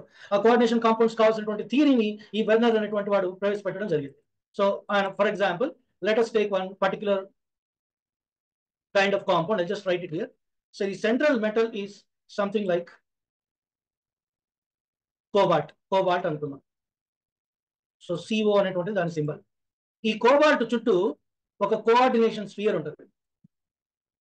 ఈ కోఆర్డినేషన్ స్ఫియర్ లోపల కొన్ని న్యూట్రల్ మాలిక్యూల్స్ కానీ లేకపోతే ఏదైనా అయాన్స్ కానీ వీటితోటి ఇది బాండ్ ఫామ్ చేస్తుంది. సో ఇలాగా ఇక్కడ ఒక లైగాండ్ ఉంది అనుకుందాం, ఇక్కడ కూడా ఒక సైనైడ్ ఉంది అనుకుందాం Cn, లైక్ ఇక్కడ ఒక అమోనియా ఉంది అనుకుందాం, ఇక్కడ NH3 ఉంది అమోనియా. అలాగే ఇక్కడ కూడా ఒక అమోనియా ఉంది అనుకుందాం NH3. సో ఇలాగా స్క్వేర్ ప్లేనార్ స్ట్రక్చర్ లో ఇవి ఉంటే ఇది మొత్తం స్ఫియర్ లో ఉంటుంది. దీని కోఆర్డినేషన్ స్ఫియర్ అంటారు. దీని బయట సే ఫర్ ఎగ్జాంపుల్ ఇది సంథింగ్ లైక్ Cl3 ఉంది అనుకుందాం. ఈ లోపల ఆక్టాయిటల్ స్ట్రక్చర్ ఉంటుంది. యాక్చువల్గా ఆ పైన కింద కూడా రెండు NH3 గ్రూపులు ఉంటాయి. So actually call this as this way CO NH3 taken 6 times. ఈ మొత్తం ఈ బ్రాకెట్ అండి, ఈ CONH36 మొత్తం ఉన్నది. బయట ఈ క్లోరిన్ Cl3 క్లోరైడ్ అంటాం. దీన్ని కౌంటర్ అయాన్ అంటారు, దీన్ని కోఆర్డినేషన్ స్ఫియర్ అంటారు. దీన్ని ఎలక్ట్రాలిసిస్ ద్వారా వేరుపరిస్తే 3 క్లోరైడ్ అయాన్స్ వస్తాయి. అంటే ఫర్ ఎగ్జాంపుల్ దీన్ని సిల్వర్ తో కనుక మనం రియాక్ట్ చేయించామనుకోండి 3 సిల్వర్ క్లోరైడ్ ప్రెసిపిటేట్స్ ఫామ్ అవుతాయి. కాకుండా ఈ తర్వాత మీకు ఈ హెక్సామైన్ కోబాల్ట్ అనే క్యాటయాన్ కూడా ఫామ్ అవుతుంది. అట్లా దాన్ని క్యాటయాన్ గా యానయాన్ గా రెండింటిగా దాన్ని డివైడ్ చేయొచ్చు. సో ఇలాంటి కాంపౌండ్స్ ని కోఆర్డినేషన్ కాంపౌండ్స్ అంటారు. ఈ లోపల ఉన్నటువంటి బాండ్స్ ని సెకండరీ వ్యాలెన్సీ అన్నాడు, బయట ఉన్నటువంటి ఎంటిటీ తోటి అది ఫామ్ చేసే బాండ్ ని ప్రైమరీ వ్యాలెన్సీ అన్నాడు. సో అప్పటికి ఇంకా ఎలక్ట్రాన్ గురించి కూడా తెలియని కాలంలో Werner has proposed a beautiful theory pertaining to Werner's what you call this coordination compounds. ఆ డబల్ సాల్ట్స్ గా ఎవరైతే ముందర ఒక రకమైనటువంటి ఫాల్స్ అభిప్రాయంతో ఉన్నారో ఆ ఫాల్స్ అభిప్రాయాన్ని ఈయన దాన్ని క్యాన్సిల్ అవుట్ చేస్తూ డబల్ సాల్ట్స్ అవి కాకుండా ప్రపంచంలో కోఆర్డినేషన్ కాంపౌండ్స్ అనేటువంటి కొన్ని ఉన్నాయి అని 2 రకాలైనటువంటి విషయాలను కూడా ఆయన he could bring it to the notice of the scientific world. So that is the startling experimental discovery of your Werner's theory. So ఆ రకమైనటువంటి వెర్నర్స్ థియరీ వచ్చిన తర్వాత ఈయనకి ఇనార్గానిక్ కెమిస్ట్రీ మీద ఇంట్రెస్ట్ పెరిగి అప్పుడే ఈ double salts copper magnesium groups తోటి ప్రయోగం చేశాడు. దాంట్లో ఈ హైడ్రోజన్ బాండ్స్ ద్వారా వాటర్ మాలిక్యూల్స్ దాన్ని లింక్అప్ చేస్తాయి ఈ డబుల్ సాల్ట్స్ ని అనేటువంటి దాన్ని తర్వాత రోజుల్లో తెలుసుకున్నాడు. ఎలాగంటే ఎక్స్రే ప్రయోగాల ద్వారా. సో దేర్ఫోర్ ఈ రకంగా ఆయన ఇనార్గానిక్ కెమిస్ట్రీలో ఆయన కొంచెం ముందంజ వేసి ఈ use to submit almost every 1 month 2 months 1 paper. ప్రతి 2-3 నెలలకి ఒక పేపర్ ఇచ్చేస్తుండేవాడు ఆయన చేసినటువంటి డిస్కవరీ ఏదైతే ఉందో లేదా రీసెర్చ్ వర్క్ ఏదైతే ఉందో. So that use to B his fervour for the research and research work. So ఆ రకంగా ఎడిన్బర్గ్ డేస్ లో ఆయన గడిపిన తర్వాత నెక్స్ట్ ఏంటంటే he has gone to India చేరుకున్నాడు. ఎప్పుడంటే 1888 year లో ఇండియాకి వచ్చేసాడు. ఇండియాకి వచ్చేసిన తర్వాత ఈ ప్రెసిడెన్సీ కాలేజ్ లో జాబ్ లో జాయిన్ అయ్యాడు. Before that he was having tough time. For 1 year he was unemployed. ఆ టైంలో జేసీ బోస్ గారి అకామిడేషన్ ఇచ్చారు ఆయనకి. JC Bose and PC Ray were almost they were pals even before that. London లో ఈ ఎడిన్బర్గ్ టైంలో ర్యాలీస్ ఉన్నప్పుడు ఈ ర్యాలీస్ ని కలవడానికి జేసీ బోస్ ఆయన కూడా అక్కడే చదువుకున్నాడు కాబట్టి ఎడిన్బర్గ్ లో కేంబ్రిడ్జ్ లో వాటిలో ఆయన అక్కడికి వచ్చినప్పుడు జేసీ బోస్ గారితో పీసీ రేకి పరిచయం జరిగింది. తర్వాత ఎప్పుడైతే ప్రెసిడెన్సీ కాలేజ్కి వచ్చి కలకట్టాకి వచ్చి ఎంప్లాయ్మెంట్ గురించి ప్రయత్నం చేస్తున్నాడో చాలా టఫ్ టైమ్స్ ఆ టైంలో అంత ఈజీగా దొరికేవి కదా, చాలా రికమెండేషన్స్ ఇలాంటివన్నీ ఉండేవి, కావాల్సి వచ్చాయి. ఎవరైతే ఈయనకు గురువుగా ఉన్నారో వాళ్ళందరూ కూడా రికమెండ్ చేసినా కూడా ఈయనకి ఆ టైంలో పాపం ఎంప్లాయ్మెంట్ దొరకకపోతే జేసీ బోస్ గారి ల్యాబొరేటరీలో వాళ్ళ ఇంట్లో ఉంటూ అక్కడ ఆయన చేస్తున్నటువంటి పరిశోధనలు ఆ మొక్కలు వాటి గురించి అధ్యయనం ఈయన కూడా సైమల్టేనియస్ గా చేసుకుంటూ హిస్టరీ సాంస్క్రిట్ ఇవి అధ్యయనం చేస్తూ ఉండేవాడు ఆ టైంలో. సడన్ ఏమైంది అంటే one fine day he got an opportunity in presidency college. అయితే ఈ ప్రెసిడెన్సీ కాలేజ్ లో ఎంటర్ అవడం అనేటువంటిది అంత ఈజీగా జరగల. జేసీ బోస్ గారికి అదృష్టవశాత్తు ఆయన ఇండియన్ ఎడ్యుకేషన్ సర్వీస్ అని ఆ సర్వీస్ లో ఎంప్లాయ్మెంట్ ఈయనకి వచ్చింది. బట్ ఈయన ఎడ్యుకేషన్ సర్వీస్ దాని ద్వారా ఆయనకి ఎంప్లాయ్మెంట్ రాలే ఆ కాలేజ్ లో. సో ఈ was given appointment on some ad hoc basis. So ఎలాగైతే ఆ ఎంప్లాయ్మెంట్ వచ్చినప్పుడు ఈయన చాలా చులకనంగా మాట్లాడేట ఇంగ్లీష్ అధికారి ఆయన దగ్గర ఉన్నటువంటి ఆయనకి అపాయింట్మెంట్ లెటర్ ఇచ్చినటువంటి ఆయన. So he was little bit got irritated regarding that particular treatment he was met out with that particular English fellow. అయితే ఏమైందంటే పాపం అనుచుకొని నాకు పరిశోధన ముఖ్యం, నాకు ఇంట్రెస్ట్ అయిన ఫీల్డ్ ఇది, నేను ఎంతో ప్యాషనెట్ గా రీసెర్చ్ చేస్తాను, నాకంటూ ఒక ప్లాట్ఫామ్ ఉండాలి కదా, నేను ఆవేశపడితే ఎట్లాగానే ఆవేశాన్ని అంచుకొని somehow he got into the employment into the presidency college. ఆ ప్రెసిడెన్సీ కాలేజ్ లో ఆయన కెమిస్ట్రీ స్టార్ట్ చేశారు చెప్పడం. సైమల్టేనియస్ గా ఏంటంటే ఈయనకి ఆ లాబొరేటరీ మీద ఉన్నటువంటి ఆ ఇంట్రెస్ట్ ఆ ప్యాషన్ వలన ఈ setup a laboratory for himself in the college and started doing the experiments. So that is how he drew the admiration of the students there. ఆ స్టూడెంట్స్ అందరూ కూడా ఈ వెనకాల తిరుగుతూ ఉండేవాళ్ళ. వాళ్ళతో ఒక రకమైనటువంటి బ్రహ్మాండమైనటువంటి బాండింగ్ ఉండేది పీసీ రే గారికి తోటి. అండ్ ఈయనేంటంటే apart from teaching the practical chemistry and all he was a good freedom fight కి తాలూకు ఫెర్వర్ ఆయనలో ఉండేది. ఆ కలకత్తా నగరంలో ఈవినింగ్ టైం ఈ పిల్లలందరితో కలుసుకొని ఒక పర్టికులర్ ప్లేస్ లో సమావేశం అయ్యేవాళ్ళ. ఒక వింగ్ అంతా కూడా they were into academics and another wing are all towards the what you call patriotic freedom fight. So కొంతమంది ఫ్రీడమ్ ఫైట్ మీద డైవర్ట్ చేసేట, కొంతమందిని ఇటువైపు గైడ్ చేసేట. సో ఆ మొత్తం గ్రూప్ అంతా కూడా ఇంత ప్రతిరోజు డిస్కషన్ లో ఉండేవాట. ఈయన ఏంటంటే ఆ స్టూడెంట్స్ తోటి తను కూడా కలిసిపోతూ ఉండేవాట. So that was how he mingled with all his students and he inspired them. So వాళ్ళు ఆ స్టూడెంట్సే ఆయన్ని ఇష్టంతో ఆచార్య అనిపించుకోవడం మొదలుపెట్టారు. It is not actually a title. Actually, he was called Acharya because of the reverence of the students towards his great personality. అప్పటి నుంచి ఆయన్ని ఆచార్య అని పిలవడం అనేటువంటి స్టార్ట్ అయ్యింది. సో దేర్ఫోర్ ఆయన స్టూడెంట్స్ లో కొద్దిమంది ఈయన ఎస్ఎన్ బోస్ అనేటువంటి ఆయన మీకు మనం పరిచయం చేసుకున్నాం. ఈయన ఎస్ఎన్ బోస్ అనేటువంటి ఆయన బోస్ ఐన్స్టీన్ కండెన్సేట్ అనేటువంటి కనిపెట్టిన ఆయన, బోసాన్ అనేటువంటి పార్టికల్స్ గురించి వెలుగులోకి తీసుకొచ్చినటువంటి ఆయన. తర్వాత నెక్స్ట్ మెగనాథ్ సాహా అనేటువంటిది కాస్మాలజీలో విపరీతమైనటువంటి పరిశోధన చేసి సాహా ఈక్వేషన్ అనేటువంటి దాన్ని తీసుకొని వచ్చాడు. అంటే ఈ కాస్మోలాజికల్ వాటికి సొల్యూషన్ గా ఈక్వేషన్ పనికొచ్చింది. So that discovery was towering discovery. MN Saha అనేటువంటి ఆయన కూడా one of the influential personality whose what you call spearheaded the what you call the design of Indian education system. ఆ వెనకాలటువంటి ఆయన ఈ ఎస్ఎన్ బోస్, ఎంఎన్ సాహా వాళ్ళిద్దరు కూడా ఈయన స్టూడెంట్సే. నీల్ ధర్ అనేటువంటి ఆయన పాపం ఆ తర్వాత లండన్ వెళ్ళి ఈ వాళ్ళ గురువు గారి గురించి ఆయన చాలా తాపత్రయపడ్డాడు. నీల్ ధర్ అనేటువంటి ఆయన he himself is a scientist of notable capabilities. ఆయన లండన్ లో పరిశోధన చేస్తూ వాళ్ళ గురువు గారిని పీసీలని రాయల్ సొసైటీలోకి మెంబర్ గా చేయాలనేటువంటి, ఫెలో ఆఫ్ రాయల్ సొసైటీగా చేయాలని ఆయన గురించి చాలా విపరీతమైనటువంటి లాబింగ్ చేశాడు నీల్ ధర్.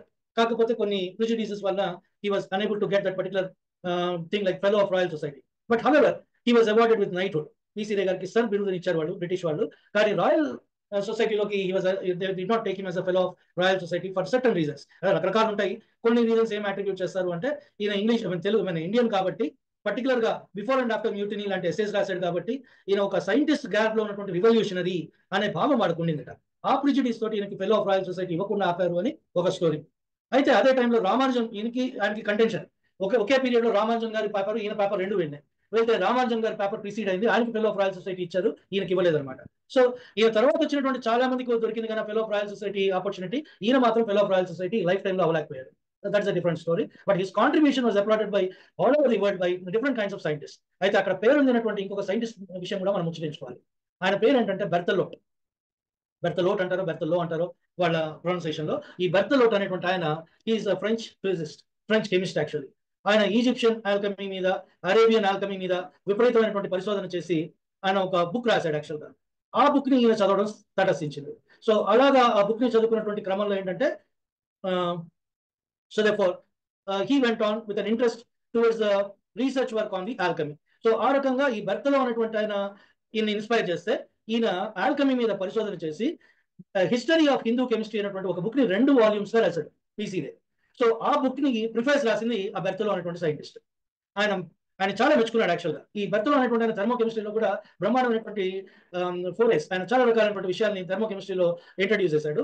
అలాంటి గొప్ప కెమిస్ట్ ఈయనకి చాలా కితాబ్ ఇచ్చాడు మన పిసి రే గారికి, ఆయన యొక్క కాంట్రిబ్యూషన్ మెచ్చుకుంటూ. ఆల్కమీ పరంగా కానీ లేకపోతే ఇండియన్ ఏన్షియంట్ మెడిసినల్ కెమిస్ట్రీ పరంగా ఆయన చేసినటువంటి పరిశోధనలకి గాను ఆయన మెచ్చుకొని he's written a preface in that particular text. So అదైపోయిన తర్వాత ఆయన రాసిన పుస్తకంలో కూడా ఈయన పేరు ఉటంకించాడు. నౌ ఈ స్టూడెంట్స్ తోటి ఈయన బాండ్ గురించి ఎలా ఉంటుందని చెప్పాడు చూడండి. He describe his relation with students like chemical affinity. Chemical bond ఎలా ఉంటుందో ఒక టీచర్ కి స్టూడెంట్ కి మధ్య ఆ రకమైనటువంటి కెమికల్ అఫినిటీ అనేటువంటిది ఈ పిసి రే గారికి ఆయన స్టూడెంట్స్ కి మధ్య ఉండేది. So that is what we can learn from his relationship with the students and how he influenced and inspired a generation of students to become chemists, physicists and mathematicians during his era when he worked as a teacher in the Presidency College along with J.C. Bose. ఇద్దరి contribution ని మనం అంటే వాళ్ళిద్దరిని ఎలాగంటే జంటకోల కింద అభివర్ణించవచ్చు. జేసీ బోసు ఈయన life దాదాపుగా parallel గా ఒకరితో ఒకళ్ళు కలగలుపుగా ఉంటూ ఇతోధికంగా ఒకరికొకరు సహాయం చేసుకున్నటువంటి బాపురమణ టైప్ ఫ్రెండ్షిప్ అనమాట వాళ్ళది. So that kind of combination they used to have, and they used to bring out a wonderful a fruitful conglomeration, and they brought out so many research works and inspired the students alike. So అది విషయం. తర్వాత ఈయన యొక్క love for mercury గురించి ప్రస్తావించుకోవాలి. ఈ love for the mercury ఏంటంటే ఈయన ఒక పర్టిక్యులర్ కాంపౌండ్ ని అనుకోకుండా కనిపెట్టాడు. పరిశోధిస్తూ ఉన్నాడు. చాలా పరిశోధనలు అనుకోకుండా జరుగుతాయి. పెన్సిలిన్ కూడా అనుకోకుండా బయటపడింది అంటారు. అలాగే బెంజిన్ యొక్క మాలిక్యులర్ అణు నిర్మాణం కూడా అనుకోకుండా బయటపడింది. అలాగే there are startling and revealing experiments which have come just like that without any intention in fact. ఓడర్ అనేటువంటి వాడు ఆర్గానిక్ కెమిస్ట్రీకి పునాది వేసిన వాడిగా చెప్తారు. వాడేంటంటే యూరియాని ఒక ఇనార్గానిక్ సాల్ట్ నుంచి తయారు చేశాడు. అది ఆయన కూడా తెలియదు. ఆ సాల్ట్ అయిపోయిన తర్వాత అర్థమైంది, ఓహో నేను ఉపయోగించినటువంటి ఈ అమోనియం సైనైట్ అనేటువంటి పదార్థం యూరియా కింద మారింది. So there is a link between inorganic and organic. Now we can wipe out the fine difference between inorganic and organic. There is no such thing as inorganic and organic అని ఆయన ఈ organic chemistry అనే branch కి కొత్త పేరు పెట్టాడు. It is called chemistry of carbon compounds. ఈ రోజుకి కూడా మనం ఏంటంటే ఒక పుస్తకం చూస్తే దాంట్లో ఆర్గానిక్ కెమిస్ట్రీ అని రాసి ఉంటుంది. ఒక పోస్ట్ గ్రాడ్యుయేషన్ డిగ్రీ ఇచ్చేటప్పుడు వాడికి is master in chemistry organic chemistry అంటారు, లేదా ఇనార్గానిక్ కెమిస్ట్రీ అంటారు. ఇవన్నీ ఇప్పుడు ఏంటంటే ఆ ఓలర్ తర్వాత అది యాక్చువల్గా మిస్నామర్స్ అయినాయి. ఇనార్గానిక్ అంటే అర్థం ఏంటంటే ఏ రకమైనటువంటి జీవం లేనటువంటి మూలకాలని ఇనార్గానిక్ అంటారు. మూలకాలు కానీ పదార్థాలు కానీ వాటి కెమిస్ట్రీని కానీ ఇనార్గానిక్ కెమిస్ట్రీ అంటారు. జీవ రసాయనాల నుంచి అంటే జీవ పదార్థాలను ఉత్పత్తి అయినటువంటి రసాయనాలని జీవ రసాయనాలు అంటారు. వాటిని జీవ రసాయన శాస్త్రం అని ఆర్గానిక్ కెమిస్ట్రీకి పేరు, ముందున్న పేరు. తర్వాత ఎప్పుడైతే ఈ యూరియా అనేటువంటి పదార్థము ఒక అమోనియం సైనైట్ అనేటువంటి ఇనార్గానిక్ సాల్ట్ నుంచి తయారు చేశారో, then the difference between the inorganic and organic is wiped out. So they wanted to choose or coin a new term for it, and they named it as chemistry of carbon compounds. And now the modern students అందరికీ కూడా chemistry teachers ఇదే అలవాటు చేస్తారు. Organic అనేటువంటిది పాత పేరుగా ఇప్పుడు దాని మోడర్న్ పేరు ఏంటంటే కెమిస్ట్రీ ఆఫ్ కార్బన్ కాంపౌండ్స్ అంటారు అని చెప్పడం అనేటువంటిది ఈ మధ్య కాలంలో టీచర్స్ అందరూ పిల్లలకు అలవాటు చేస్తున్నారు ఆ పేరుని. సో దట్ ఈస్ హౌ ఈ అలాగా యాక్సిడెంటల్ గా కొన్ని పరిశోధనలు అనేటువంటివి జరుగుతాయి. ఆ భాగంగా ఈయన ఏంటంటే మెర్క్యూరస్ నైట్రైడ్ ని కనిపెట్టాడు. So, in fact, his intention was something different. He wanted to make mercury to react with nitric acid such that he can obtain a colorless salt called as mercuric nitrate. So, రెండు తర్వాత మీకు చూపిస్తాను ఆ రెండు diagrams, ఆ రెండు images చూపిస్తాను. అయితే ఈ ఎక్సెస్ మెర్క్యూరీ తీసుకోవడం వలన ఈ నైట్రిక్ యాసిడ్ తోటి రియాక్ట్ అయ్యి మెర్క్యూరస్ సాల్ట్ గా ఫామ్ అయింది. ఇది మెర్క్యూరస్ సాల్ట్. ఈ Hg2NO2 ట్వైస్ అనేటువంటిది మెర్క్యూరస్ సాల్ట్ అన్నమాట.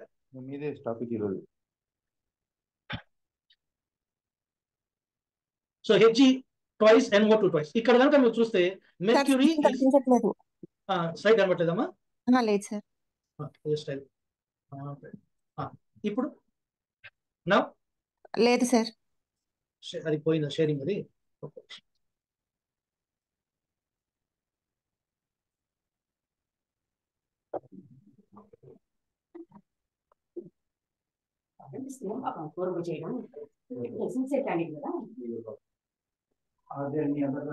ఇప్పుడు కనబడుతుందా?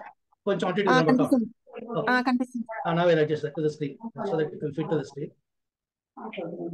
అదే కప్పు కేసిన కూడా ఇంకా ఇప్పుడు వచ్చింది చూడండి. రైట్, ఇదండి మెర్క్యూరస్ నైట్రైట్ అంటే. ఈ తెల్లగా ఉండేటువంటి కలర్లెస్ స్ఫటిక పదార్థం ఏదైతే ఉందో ఇది మెర్క్యూరిక్ నైట్రైట్ అంటాం దీన్ని. ఇది మెర్క్యూరిక్ నైట్రైట్. అయితే ఆయన ఉద్దేశం ఏంటంటే మెర్క్యూరిక్ నైట్రైట్ తయారు చేయాలి. ఏం చేశాడు? ఈ నైట్రిక్ యాసిడ్ ని ఎక్సెస్ మెర్క్యూరీ తోటి ట్రీట్ చేయడం వలన ఇది వచ్చింది, ఈ yellow కలర్డ్ మెర్క్యూరస్ నైట్రైట్ అనేటువంటిది. మెర్క్యూరస్ లో మెర్క్యూరీకి యూనివెలెంట్ అంటే +1 ఆక్సిడేషన్ స్టేట్ ఉంటుంది. సో అటు ఆ మెర్క్యూరస్ స్టేట్ అనేటువంటిది చాలా unstable state for mercury. And simultaneously nitrite ion itself is an unstable anion. So NO2 అనేటువంటిది అన్స్టేబుల్ anion అండ్ Hg2+ అనేటువంటిది కూడా అన్స్టేబుల్ అయాన్. సో ఈ రెండు అన్స్టేబుల్ అయాన్స్ కలిసి ఒక thermodynamically unstable but kinetically stable compound mercurous nitrite అనేటువంటిది తయారైంది. కొంచెం ఎక్కువ టెర్మినాలజీ ఉపయోగిస్తానేమో, I try to elaborate on that. ఈ థర్మోడైనమికల్లీ స్టేబుల్ అంటే అర్థం ఏంటంటే ఎక్కువ ఉష్ణోగ్రత వద్ద వరకు అది డికంపోజ్ కాకుండా అదే రకమైన ప్రాపర్టీస్ ని రిటైన్ చేస్తే కనుక దాన్ని థర్మోడైనమికల్లీ స్టేబుల్ అంటారు. కైనెటికల్లీ స్టేబుల్ అనేటువంటిది కొంతసేపు వరకే ఉన్నా, కొంత టెంపరేచర్ వరకే ఉన్నా అది కెమికల్ కైనెటిక్స్ లో ఉపయోగపడుతుంది. అంటే that will work out like intermediate to form new compound. So దీనికి కైనెటిక్ స్టెబిలిటీ ఉంది, థర్మోడైనమిక్ స్టెబిలిటీ లేదు ఈ mercurous nitrite. But that is a wonder chemical. ఈ కెమికల్ అనేటువంటిది wonderful chemical and till then nobody knew how to prepare the nitrites. అసలు ఈ nitrite అనేటువంటిది తెలియదు ప్రపంచానికి ఆ టైంలో. ఈ నైట్రైట్స్ అనేటువంటి దాని గురించి ఎక్కువగా తెలియదు. సో ఈ మెర్క్యూరస్ నైట్రైట్ అనేటువంటి దాన్ని కనిపెట్టిన తర్వాత ఒక స్వింగ్ లాగా ఆయనకు ఆహ్వానించింది. అక్కడి నుంచి హైపోనైట్రైట్ కనిపెట్టాడు, మెర్క్యూరస్ హైపోనైట్రైట్. మెర్క్యూరస్ హైపోనైట్రైట్ కనిపెట్టిన తర్వాత సోడియం హైపోనైట్రైట్ కనిపెట్టాడు, తర్వాత అమోనియం హైపోనైట్రైట్ కనిపెట్టాడు, తర్వాత అమోనియం ఆర్గానిక్ నైట్రైట్స్ కనిపెట్టాడు. ఇవన్నీ కూడా ఏంటంటే మెడిసినల్ ప్రాపర్టీస్ ఉన్నవి. అమోనియం నైట్రైట్ అనేటువంటిది ఈ రోజు కూడా ఈ పెస్టిసైడ్స్ అలాంటివి తయారు చేసే వాటిలో ఉపయోగిస్తారు ammonium nitrite. Apart from that ammonium nitrite 60 degrees Celsius దాకా ఉండి అక్కడ అది డికంపోజ్ అవుతుంది. అది డికంపోజ్ అయినప్పుడు ఎక్స్ప్లోజన్ క్రియేట్ అవుతుంది. అంటే ఇట్స్ లైక్ అన్ ఎక్స్ప్లోజివ్. ఆ అమోనియం నైట్రైట్ ఎక్కడ దాకా స్టేబుల్ గా ఉంటుంది, ఎక్కడ వాలటైల్ అవుతుంది అనేటువంటి ప్రయోగం చేసిన ఈయన ఆ టైంలో కొద్దిగా చేతులు కూడా కాల్చుకున్నట్ట because of the explosion.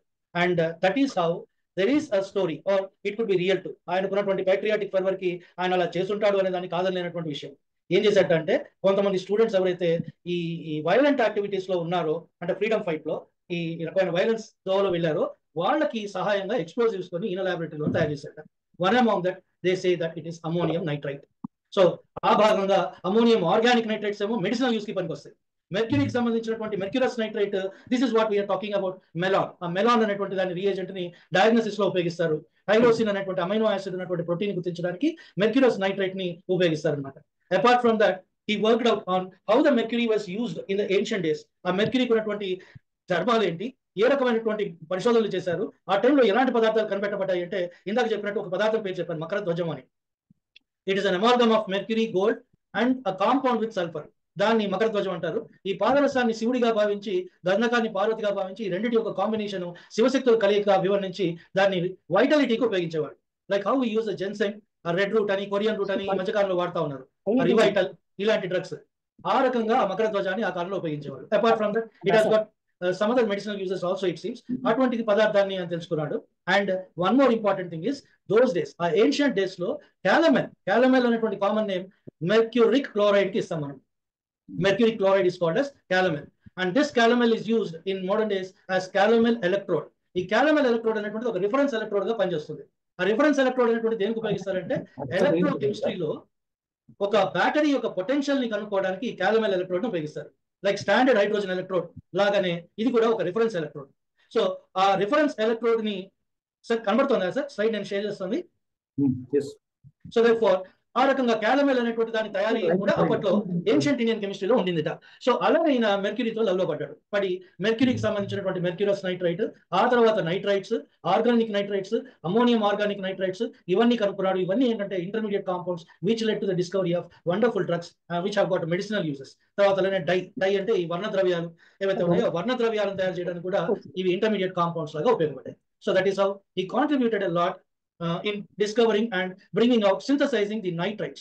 So ఈ నైట్రైట్స్ మీద ఈయన మాస్టరీ వల్ల ఈయనకి మాస్టర్ ఆఫ్ నైట్రైట్స్ అనే బిరుదు కూడా ఉన్నది. They used to call him as master of nitrites. Not only his penchant for making the double salts, he has wonderful penchant for making the nitrites. That is the reason why he was recognized as master of the nitrites. And ఎలాంటి వాళ్ళు అంటే ఆయన మెచ్చుకుంది ఈ rally తర్వాత Ramsay అనేటువంటి ఆయన. I told you about this Ramsay. ఈ Ramsay అనేటువంటి ఆయన ఇనర్ట్ గ్యాసెస్ ని ఐసోలేట్ చేసిన వాడు ఈయన. Helium, neon, argon, krypton, radon ఇలాంటి గ్యాసెస్ ని ఐసోలేట్ చేసిన ఆయన పేరు రామ్సే. సో అటువంటి గొప్ప సైంటిస్ట్ ఈ మన పిసిదే గారిని మాస్టర్ ఆఫ్ నైట్రైట్స్ అని కీర్తించారు. రాంజన్ ఎక్స్రే కనుక్కుంది రాంజన్. సో ఆ ఎక్స్రే కనుక్కున్న తర్వాత యాక్చువల్గా ఈ క్రిస్టలైన్ సబ్స్టెన్సెస్ యొక్క ఇంటర్నల్ స్ట్రక్చర్ ఎలా ఉంటుంది అనేటువంటి విషయాన్ని తెలుసుకున్నారు. సో ఇక్కడ చూడండి మెర్క్యూరస్ నైట్రైట్ యొక్క ఇంటర్నల్ స్ట్రక్చర్. ఇక్కడ చూడండి Hg1 అనే లేబుల్ ఇక్కడ ఉంటుంది, Hg1A అనే లేబుల్ అవుతుంది. అంటే ఈ మెర్క్యూరీకి it has got 2 different oxidation states. One uni oxidation state and the second one is dioxidation state. Uni oxidation state లో కూడా ఈ మెర్క్యూరీ 2 ఆటమ్స్ ఒకదానితో ఒకటి కలిసి ఉంటాయి. సో ఈ Hg అనేటువంటిది ఇటుపక్క ఒక ఆక్సిజన్ తోటి కలుస్తుంది చూడండి, ఈ Hg ఇటుపక్క ఇంకో ఆక్సిజన్ తోటి కలుస్తుంది. ఈ మొత్తం భాగం ఏదైతే ఉందో ఇటు ఎండ్ లో ఈ మొత్తం భాగం ఇది NO2, ఇది కూడా NO2. సో ఈ NO2 రెండు Hg తోటి కలుస్తున్నాయి. So you take that NO2 minus, ఈ రెడ్ కలర్ లో ఉన్నటువంటి ఒక ఆక్సిజన్ ఏదైతే ఉన్నదో ఇది డబుల్ బాండ్ తోటి లింక్ అయి ఉంటుంది నైట్రోజన్ తోటి. ఇంకొక రెడ్ కలర్ తో ఉన్నటువంటి 1A అనేటువంటి రూపంలో ఉంది చూడండి, ఆ రెడ్ కలర్ లో ఉన్న బాల్ ఈ ఆక్సిజన్ ఏంటంటే డైవలెంట్ ఆక్సిజన్. ఒక వ్యాలెన్సీ, ఒక బాండ్ మెర్క్యూరీతో ఫామ్ చేస్తుంది, ఇంకొక బాండ్ నైట్రోజన్ తో ఫామ్ చేస్తుంది. సో ఇది వచ్చేసరికి ఇది డబుల్ బాండెడ్ ఆక్సిజన్ నైట్రోజన్ తోటి, ఈ రెడ్ వన్ O2A అన్నటువంటి ఆక్సిజన్. ఈ డబుల్ బాండెడ్ ఆక్సిజన్ ఏం చేస్తూ ఉంటుందంటే ఈ మెర్క్యూరీ తోటి, మెర్క్యూరీ పాజిటివ్ వ్యాలెన్సీ ఉంటుంది కాబట్టి దాంతో ఒక డైపోల్ ఇంటరాక్షన్ ని ఫ్రేమ్ చేసుకుంటుంది. సో ఈ రకమైనటువంటి స్ట్రక్చర్ ని మెర్క్యూరస్ నైట్రైట్ కలిగి ఉంటుంది. సో ఇంకా కొంచెం విస్తారంగా చూపించాలి అంటే this kind of extensive network the mercurous nitrite will be have, and this is how the mercurous nitrite looks like. ఈ కలర్లెస్ క్రిస్టల్ తయారు చేద్దాం అనేటువంటి ఉద్దేశంతో ఈయన స్టార్ట్ చేసిన ప్రయోగం మెర్క్యూరస్ నైట్రైట్ తయారు చేయడానికి దోహదపడింది. He wanted to prepare this and he landed preparing in this one, and then he submitted his paper and that was accepted, and then he was awarded the knighthood letter, and that is how he went on to contribute a lot to the enrichment of chemistry, not only in India and also to the world chemistry too. So Indian mission koste and he has started one company by name Bengal Chemical Works. ఈ Bengal chemical works అనేటువంటిది ఆయన మొట్టమొదటి pharmaceutical కంపెనీని ఈయన start చేశాడు. దాంట్లో చాలా రకాలైనటువంటి మెడిసిన్స్, డ్రగ్స్ ఇలాంటివి తయారు చేస్తూ ఉండేవాడు. So and his contribution like an author, particular గా his magnum opus is history of Hindu chemistry. Hindu అంటే ఆ పదం ఏం లేదంటే దాంట్లో ఇండియన్ కెమిస్ట్రీ హిందూ కెమిస్ట్రీగా అన్నాడు. పైపచ్చి ఏంటంటే ఇంకోటి అలాంటి క్యాస్ట్ క్రీడ్ తలకాయనప్పుడు లేవు ఆయనకి. పలానా క్యాస్ట్ వాడు, పలానా క్రీడ్ వాడు, పలానా రిలీజన్ వాడు, ఈ గొడవ లేవట ఆయనకి. అండ్ పర్టికులర్ గా ఈయన గాంధీ గారు అంటే ఎంత అభిమానించేవాడో, గాంధీ గారిని సందర్భం వచ్చినప్పుడు అట్లానే ఉద్ఘాటించేవాడు, విభేదించేవాడు. So 2 important contexts were there.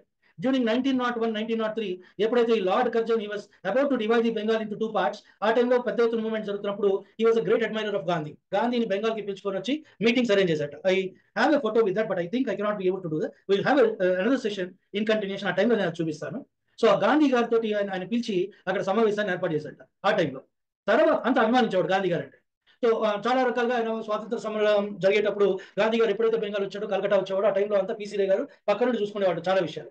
Gandhi గారి యొక్క my experiments truth with the truth అనే దాంట్లో కూడా there is one particular page that is written it on a separate note actually. In one particular page he mentioned the name of P.C. Ray and his contribution and his support while the Gandhi visited Calcutta for a part of the freedom movement.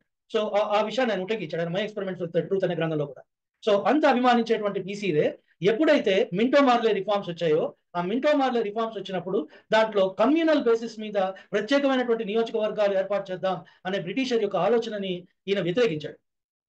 ఆ Minto మార్లే reforms పట్ల Gandhi he was a little sympathetic only అని చెప్పుకోవాలి, దాన్ని పెద్దగా వ్యతిరేకించినట్టు కనబడ్డు. ఆ విషయంలో గాంధీ గారు అంటే చాలా ఒక రకమైనటువంటి అభిప్రాయ భేదం అనేటువంటిది అక్కడ డెవలప్ అయింది. ఆ తర్వాత ఏంటంటే అట్ డిఫరెంట్ కాంటెక్స్ట్, ఇంకో కాంటెక్స్ట్ లో గాంధీ గారు ఖిలాఫత్ ఉద్యమంలో పార్టిసిపేట్ చేశాడు. అంటే దాన్ని రెడ్ షర్ట్ ఉద్యమం అని కూడా అంటారు.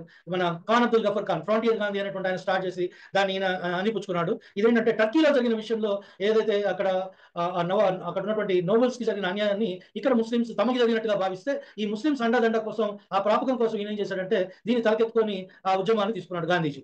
సో ఆ రకమైనటువంటి ఉద్యమానికి ఈయన తోడ్పాటు అంటే ఈ పిసి రే గారు చాలా విభేదించాడు. ఇటువంటివే ఈ మత కల్లోలాలకి వాటికి బీజం వేస్తాయి, మతపరమైనటువంటి విభేదాలను సృష్టిస్తాయి, వీటికి దూరంగా ఉండాలి అని చెప్పాడు అనమాట. అంటే ఈయన రాసిన వర్క్స్ లో, ఆయన రాసిన ఎస్సెస్ లో ఆ విషయాన్ని క్లియర్ గా మెన్షన్ చేశాడు, ఎక్కడ మొమాటానికి పోకుండా.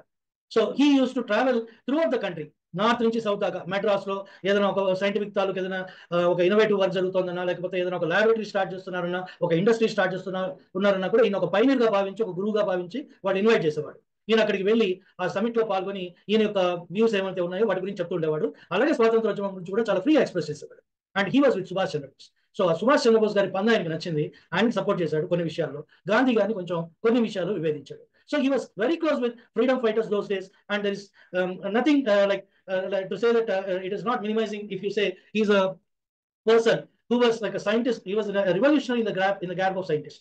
ఒక సైంటిస్ట్ దుస్తులో రివల్యూషనరీగా ఆయన అభివర్ణించడం అనేటువంటిది దాంట్లో ఏమాత్రం అతిశయోక్తి లేదని చెప్పుకోవచ్చు. So there are lot many contributions of the PC Ray. So today what did we do is we have touched only a glimpse of what PC Ray is. So in fact ఆయన రాసినటువంటి 2 volumes ఏవైతే ఉన్నాయో regarding the Hindu chemistry, అది కొంచెం పరిశోధనాత్మకంగా చాలా interesting గా ఉంటుంది. దాని గురించి in case if there is any possibility will have one more session sir. I think it's time now. I will say a little, so I can just conclude this with his closing remarks.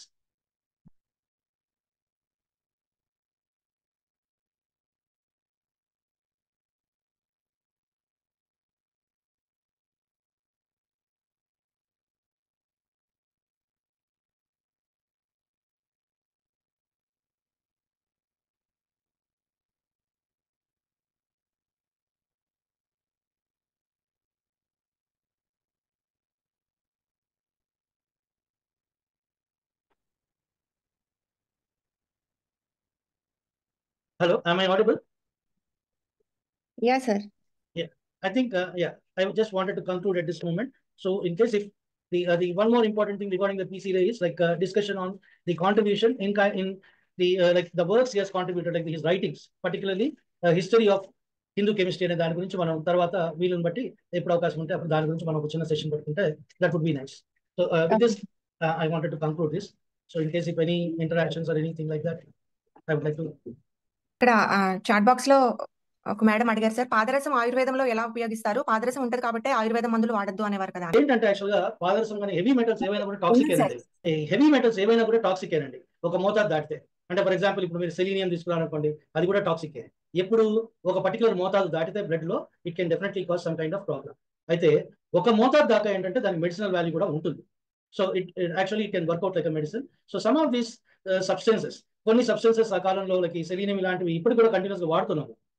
దాని anti oxidants రూపంలో మీరు చూసినట్టయితే కొన్ని మార్కెట్లో కొన్ని medicines ఉన్నాయి, anti oxidants అంటారు. వాటిలో మీకు సెలీనియం యొక్క కాంబినేషన్ దొరుకుతుంది.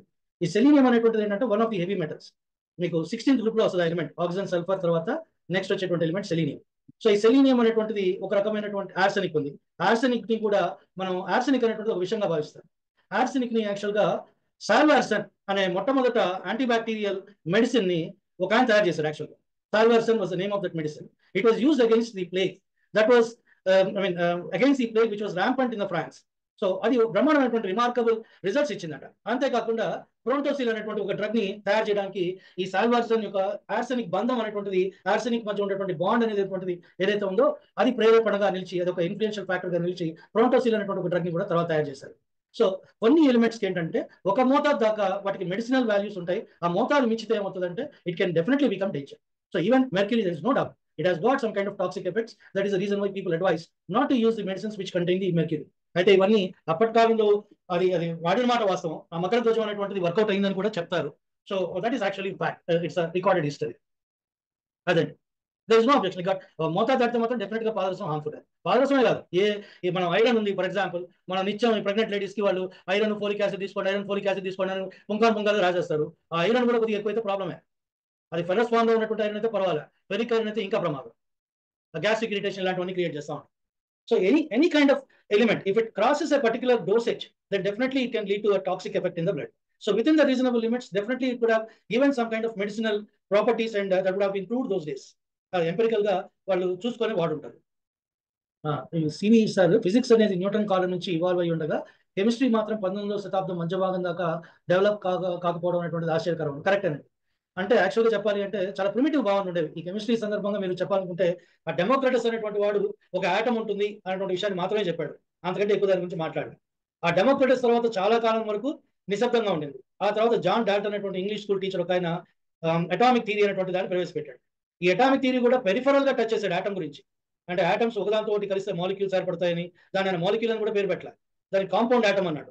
అవేదో ఒక ఫిక్స్డ్ రేషియోలో కలుస్తాయని, ఒక ఎలిమెంట్ కి సంబంధించి ఆటమ్స్ అన్ని కూడా ఒక రకంగా ఉంటాయని, వేరే ఎలిమెంట్స్ తో కంపేర్ చేస్తే డిఫరెంట్ గా ఉంటాయని, ఇలాంటి ప్రిమిటివ్ ఐడియాస్ మాత్రం చెప్పగలిగాడు.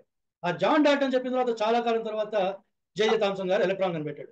అక్కడి నుంచి ఏమవుతుంది అంటే నెమ్మదిగా కెమిస్ట్రీ అనేటువంటిది ఇంప్రూవ్ అవ్వడం జరిగింది. అయితే ఎంపిరికల్ గా ఈ రసాయనాలు అనేటువంటిది అప్పుడు కూడా వాడారు. ఫర్ ఎగ్జాంపుల్ ఈ NaOH అనేటువంటిది ఉంది మనకి. NaOH అనేటువంటి దాన్ని కాస్టిక్ సోడా అంటాం. ఈ కాస్టిక్ సోడా వాడకం అనేటువంటిది చాలా కాలంగా ఉండేది చరిత్రలో. అంటే ఎముకల బోన్స్ ని కాల్చి దాని నుంచి ఈ NaOH అనేటువంటి తయారు చేసేవాడు. తర్వాత ప్లాంట్ యాష్ ని కూడా కాల్చి దాని నుంచి NaOH ని ఐసోలేట్ చేసేవాడు. ఆ ప్లాంట్ యాష్ నుంచి దీన్ని అప్లై చేశారు కాబట్టి దీనికి ఆల్కలీ అనే పేరు వచ్చింది ఈ మెటల్స్ కి, ఈ సోడియం, పొటాషియం ఇలాంటి వాటికి. సో దేర్ఫోర్ అలాగే కొన్ని పదార్థాలని అప్పట్లో కూడా వాడుకునేవాడు. మనం ఇంట్లో వంట ఉప్పు అని వాడతాం, సోడియం కార్బోనేట్ అని. ఈ సోడియం కార్బోనేట్ ఈ వంట ఉప్పు అనేటువంటిది ఏదైతే ఉందో ఈ వంట సోడా చాలా కాలం నుంచి ఉండదు. అవునండి. అంటే ఈ మైక్రోస్కోప్, తర్వాత స్కానింగ్ టనలింగ్ మైక్రోస్కోప్, తర్వాత ఎలక్ట్రానిక్ మైక్రోస్కోప్ అలాంటివి కనిపెట్టేదాకా ఆటమ్ యొక్క లోపల భాగంలో ఏం జరుగుతుంది అనేటువంటి విషయాన్ని పెద్దగా ప్రపంచానికి తెలియదు. పెరిఫరల్ గా ఎంపిరికల్ గా కెమిస్ట్రీ గురించి తెలుసు. అంటే ఫారడే ఉన్నాడు, ఫారడేకి కొంత తెలుసు అప్పటికి, but he made his discoveries even before the electron involvement in the transfer of electricity was clearly established. అది తెలియక ముందరే లిక్విడ్ కండక్టర్స్ మీద ఫారడే అనుకుంటే ఆయన చేశాడు. తర్వాత అలాగే మ్యాగ్నెటిక్ ఇండక్షన్ కూడా ఆయన, ఎలక్ట్రోమాగ్నెటిక్ ఇండక్షన్ కూడా ఫారడేనే ఆద్యుడు. సో అటువంటి ఆయన ఎలక్ట్రాలిటిక్ కెమిస్ట్రీకి ఆద్యుడు కూడా ఆయన. ఒక యూనిట్ ని కూడా మనం ఫారడే అంటాం. 96,500 కూలుంబ్స్ ఛార్జ్ ని ఆ సైంటిస్ట్ పేరు మీద ఫారడే అంటాం. సో కొంత జరిగింది. అది ఎలా జరిగింది అంటే ఎంపిరికల్ గా జరిగింది, ఎక్స్పెరిమెంటల్ గా, స్థూలంగా. అంటే మైక్రోస్కోపిక్ కెమిస్ట్రీ ఉంది కానీ అటామిక్ స్కేల్ లో కెమిస్ట్రీ లేదు అప్పటికి. సుధాకర్ సార్, విజయభాస్కర్ గారు, ఆనంద్ గారు. సుధాకర్ సార్ బాగున్నారు madam. Hi madam. The session was very wonderful. ఆయన క్వశ్చన్స్ అడిగేయడానికి అంత వివరంగా చెప్తున్నారు. ఇప్పుడు మనకి ఏదైనా ప్రశ్నలు మనసులో ఉత్పత్తి అవుతాయేమో అనేటప్పటికే దానికి కావాల్సిన ఆన్సర్ సార్ నోటి మీద వచ్చేస్తుంది కాబట్టి పెద్దగా డౌట్స్ ఉండే అవకాశం లేదు. అది దానివల్ల చాలా క్లియర్గా చెప్తున్నారు, చాలా విస్తారంగా, చాలా క్లియర్గా చెప్తున్నారు. Sir thank you so much. Thank you sir. నమస్తే శ్రీనివాస్ గారు. నమస్తే సార్. నమస్తే. It's a concept of chemistry and geography, something like Indian chemistry. I mean, does it have any sense? Because there is only 118 elements, whatever, whether Indian or American chemistry, whatever. So, please elaborate on it. ఏమంటారండి, ఈ 118 elements అనేటువంటిది ఇప్పటికి కూడా ఇంకా ఉన్నది. there are a few elements that are to be discovered as of now. అంటే as of the మెండలిఫ్ టైంకి ఒక 63 ఎలిమెంట్స్ ఉండేవి. మెండలిఫ్ కాలంలో కేవలం 63 ఎలిమెంట్స్ మాత్రమే that were discovered that time. ఈ మెండలిఫ్ కి పూర్వం కొద్దిగా ముందుకైతే డోవెరినర్ అనేటువంటి వాడు మొదటి పీరియడ్ టేబుల్ తయారు చేశాడు. ఒక రకమైనటువంటి కొంత సైంటిఫిక్ వర్క్ నడిచిందని చెప్పుకోవచ్చు. దాంట్లో ఇంకా తక్కువగా ఉండేవి, 30-36 ఉండేవి. సో గ్రాడ్యువల్ ఏమైంది అంటే కొత్త ఎలిమెంట్స్ ని డిస్కవర్ చేయడం అటువంటి జరిగింది. సో దాంట్లో ఏంటంటే మీకు ఈ లోహాలు ఏవైతే ఉన్నాయో వాటిని మనం ఎంటైర్ పీరియడిక్ టేబుల్లో ఎక్కువ శాతం ఆక్యుపై చేసేవి లోహాలు. ఆ లోహాలు ఏంటంటే metals, alkali metals, alkaline earth metals, ఈ రెండు. తర్వాత వచ్చేసరికి డి బ్లాక్ మెటల్స్ అంటాం, ఎంటైర్ డి బ్లాక్. ఆ డి బ్లాక్ మొత్తం కూడా మెటల్స్. దాదాపుగా మీకు దాంట్లో ఒక 3 వరుసలుగా వస్తాయి పీరియాడిక్ టేబుల్లో. 4th పీరియడ్ దగ్గర నుంచి స్టార్ట్ అయ్యి 7th పీరియడ్ దాకా మీకు you will find this D block metals. వాటిని ఎక్సెప్ట్ లాస్ట్ లో మిగతా వాటిని కూడా ట్రాన్సిషన్ మెటల్స్ అంటాం. వీటిలో ఈ 7th పీరియడ్ లో వచ్చినవన్నీ కొత్తగా కనుక్కున్నవే. తర్వాత 6th పీరియడ్ లో ఉన్నటువంటి వీటిని కూడా 19th సెంచరీ లేటర్ హాఫ్ లో కనుక్కున్నటువంటివి.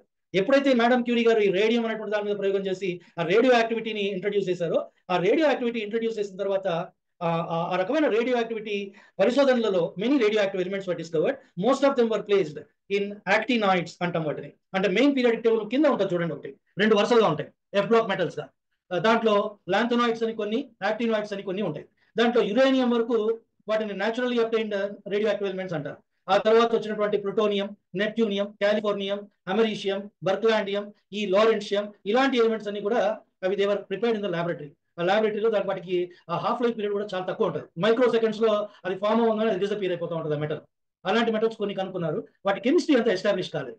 Numbers sake we have got 118 elements as of now in the periodic table. Sir, I think I could reach you now. Or in case if I fell short of anything, you can just ask me that so that I can make a little more elaboration on that. Srinivas గారు, చాలా చక్కని presentation sir. Sir welcome sir. మీరు చాలా thanks sir. మీరు అందరూ మంచిగా విన్నారు. Chemistry అంతా కూడా కలం కంటిన్యూ చేసుకొచ్చారు సార్. చాలా చక్కగా మేము ఆనందపడ్డాము. Thank you sir. Thank you so much. A heartfelt thank you to Maddali Srinivas sir for such a deeply enriching session today. It truly felt like we were walking alongside Acharya Prafulla Chandra Ray, not just as a scientist, but as a passionate learner, a kind mentor, and a proud Indian. Your narration of his time at Edinburgh, studying chemistry along with physics, geology, history, and political philosophy, was so inspiring. His award-winning essay on India before and after mutiny, his DSc, and his publication in the Royal Society of Edinburgh all speak volumes of his brilliance.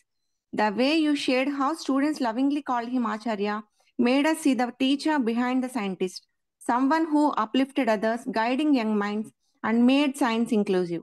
We were fascinated by the picture you painted of the 1885 to 88 period, a golden phase in chemistry, with breakthroughs in carbon stereochemistry, iconic equilibrium, and Mendeleev's periodic law. It helped us imagine the scientific world Ray was growing in. You also reminded us of his special interest in organic chemistry and his beautiful journey of discovering mercurous nitrate, a yellow crystalline salt that was kinetically stable but thermodynamically unstable. His curiosity led him to find a compound no one had seen before. That's the mark of a true scientist. Thank you once again, sir, for bringing all of this together with so much clarity and passion. Welcome, Mama. Welcome. Thank you very much. And thank you to all who joined us. Let's carry Ray's spirit of curiosity, compassion, and purpose into whatever we do. Thank you all. Thanks అండి. Amma. నా పేరు మధురిమ అండి. నేను ఈరోజు మధ్యలో నుంచి విన్నాను. Ah, I felt like చెప్పండి. Personally saying thank you. Okay. నేను యాక్చువల్లీ ఇండియాలో బి ఫార్మసీ స్టూడెంట్ ని. Oh. లైక్ చాలా ఇయర్స్ తర్వాత నేను ఇక్కడ ఫార్మసిస్ట్ గా ప్రాక్టీస్ చేస్తున్నా. Hmm. మళ్ళీ మీరు ఆ కెమిస్ట్రీ కాలేజ్ డేస్ కి తీసుకెళ్లి you rekindle my interest in chemistry again. Thank you for doing that. So nice of you, Amma. So nice. Thank you. Thank you so అంటే much. నేను అంటే టు బి ఆనెస్టీ మామూలుగా chemistry తాలూకు student ని కదా, ఆ ఇంట్రెస్ట్ తో join అయ్యాను with zero expectations. But it was a Wow. Very good experience అండి. Thank you so much. ఇప్పుడు Amma, నాకు వెళ్ళి అవన్నీ మళ్ళీ చదవాలనిపిస్తుంది. You inspired me to do that at age 40. Thank you. Thank you, sir. Thank You you, can do. Madhurima garu. Okay. Thanks అండి. Thank you so much. Oh, okay, oh, bye. right.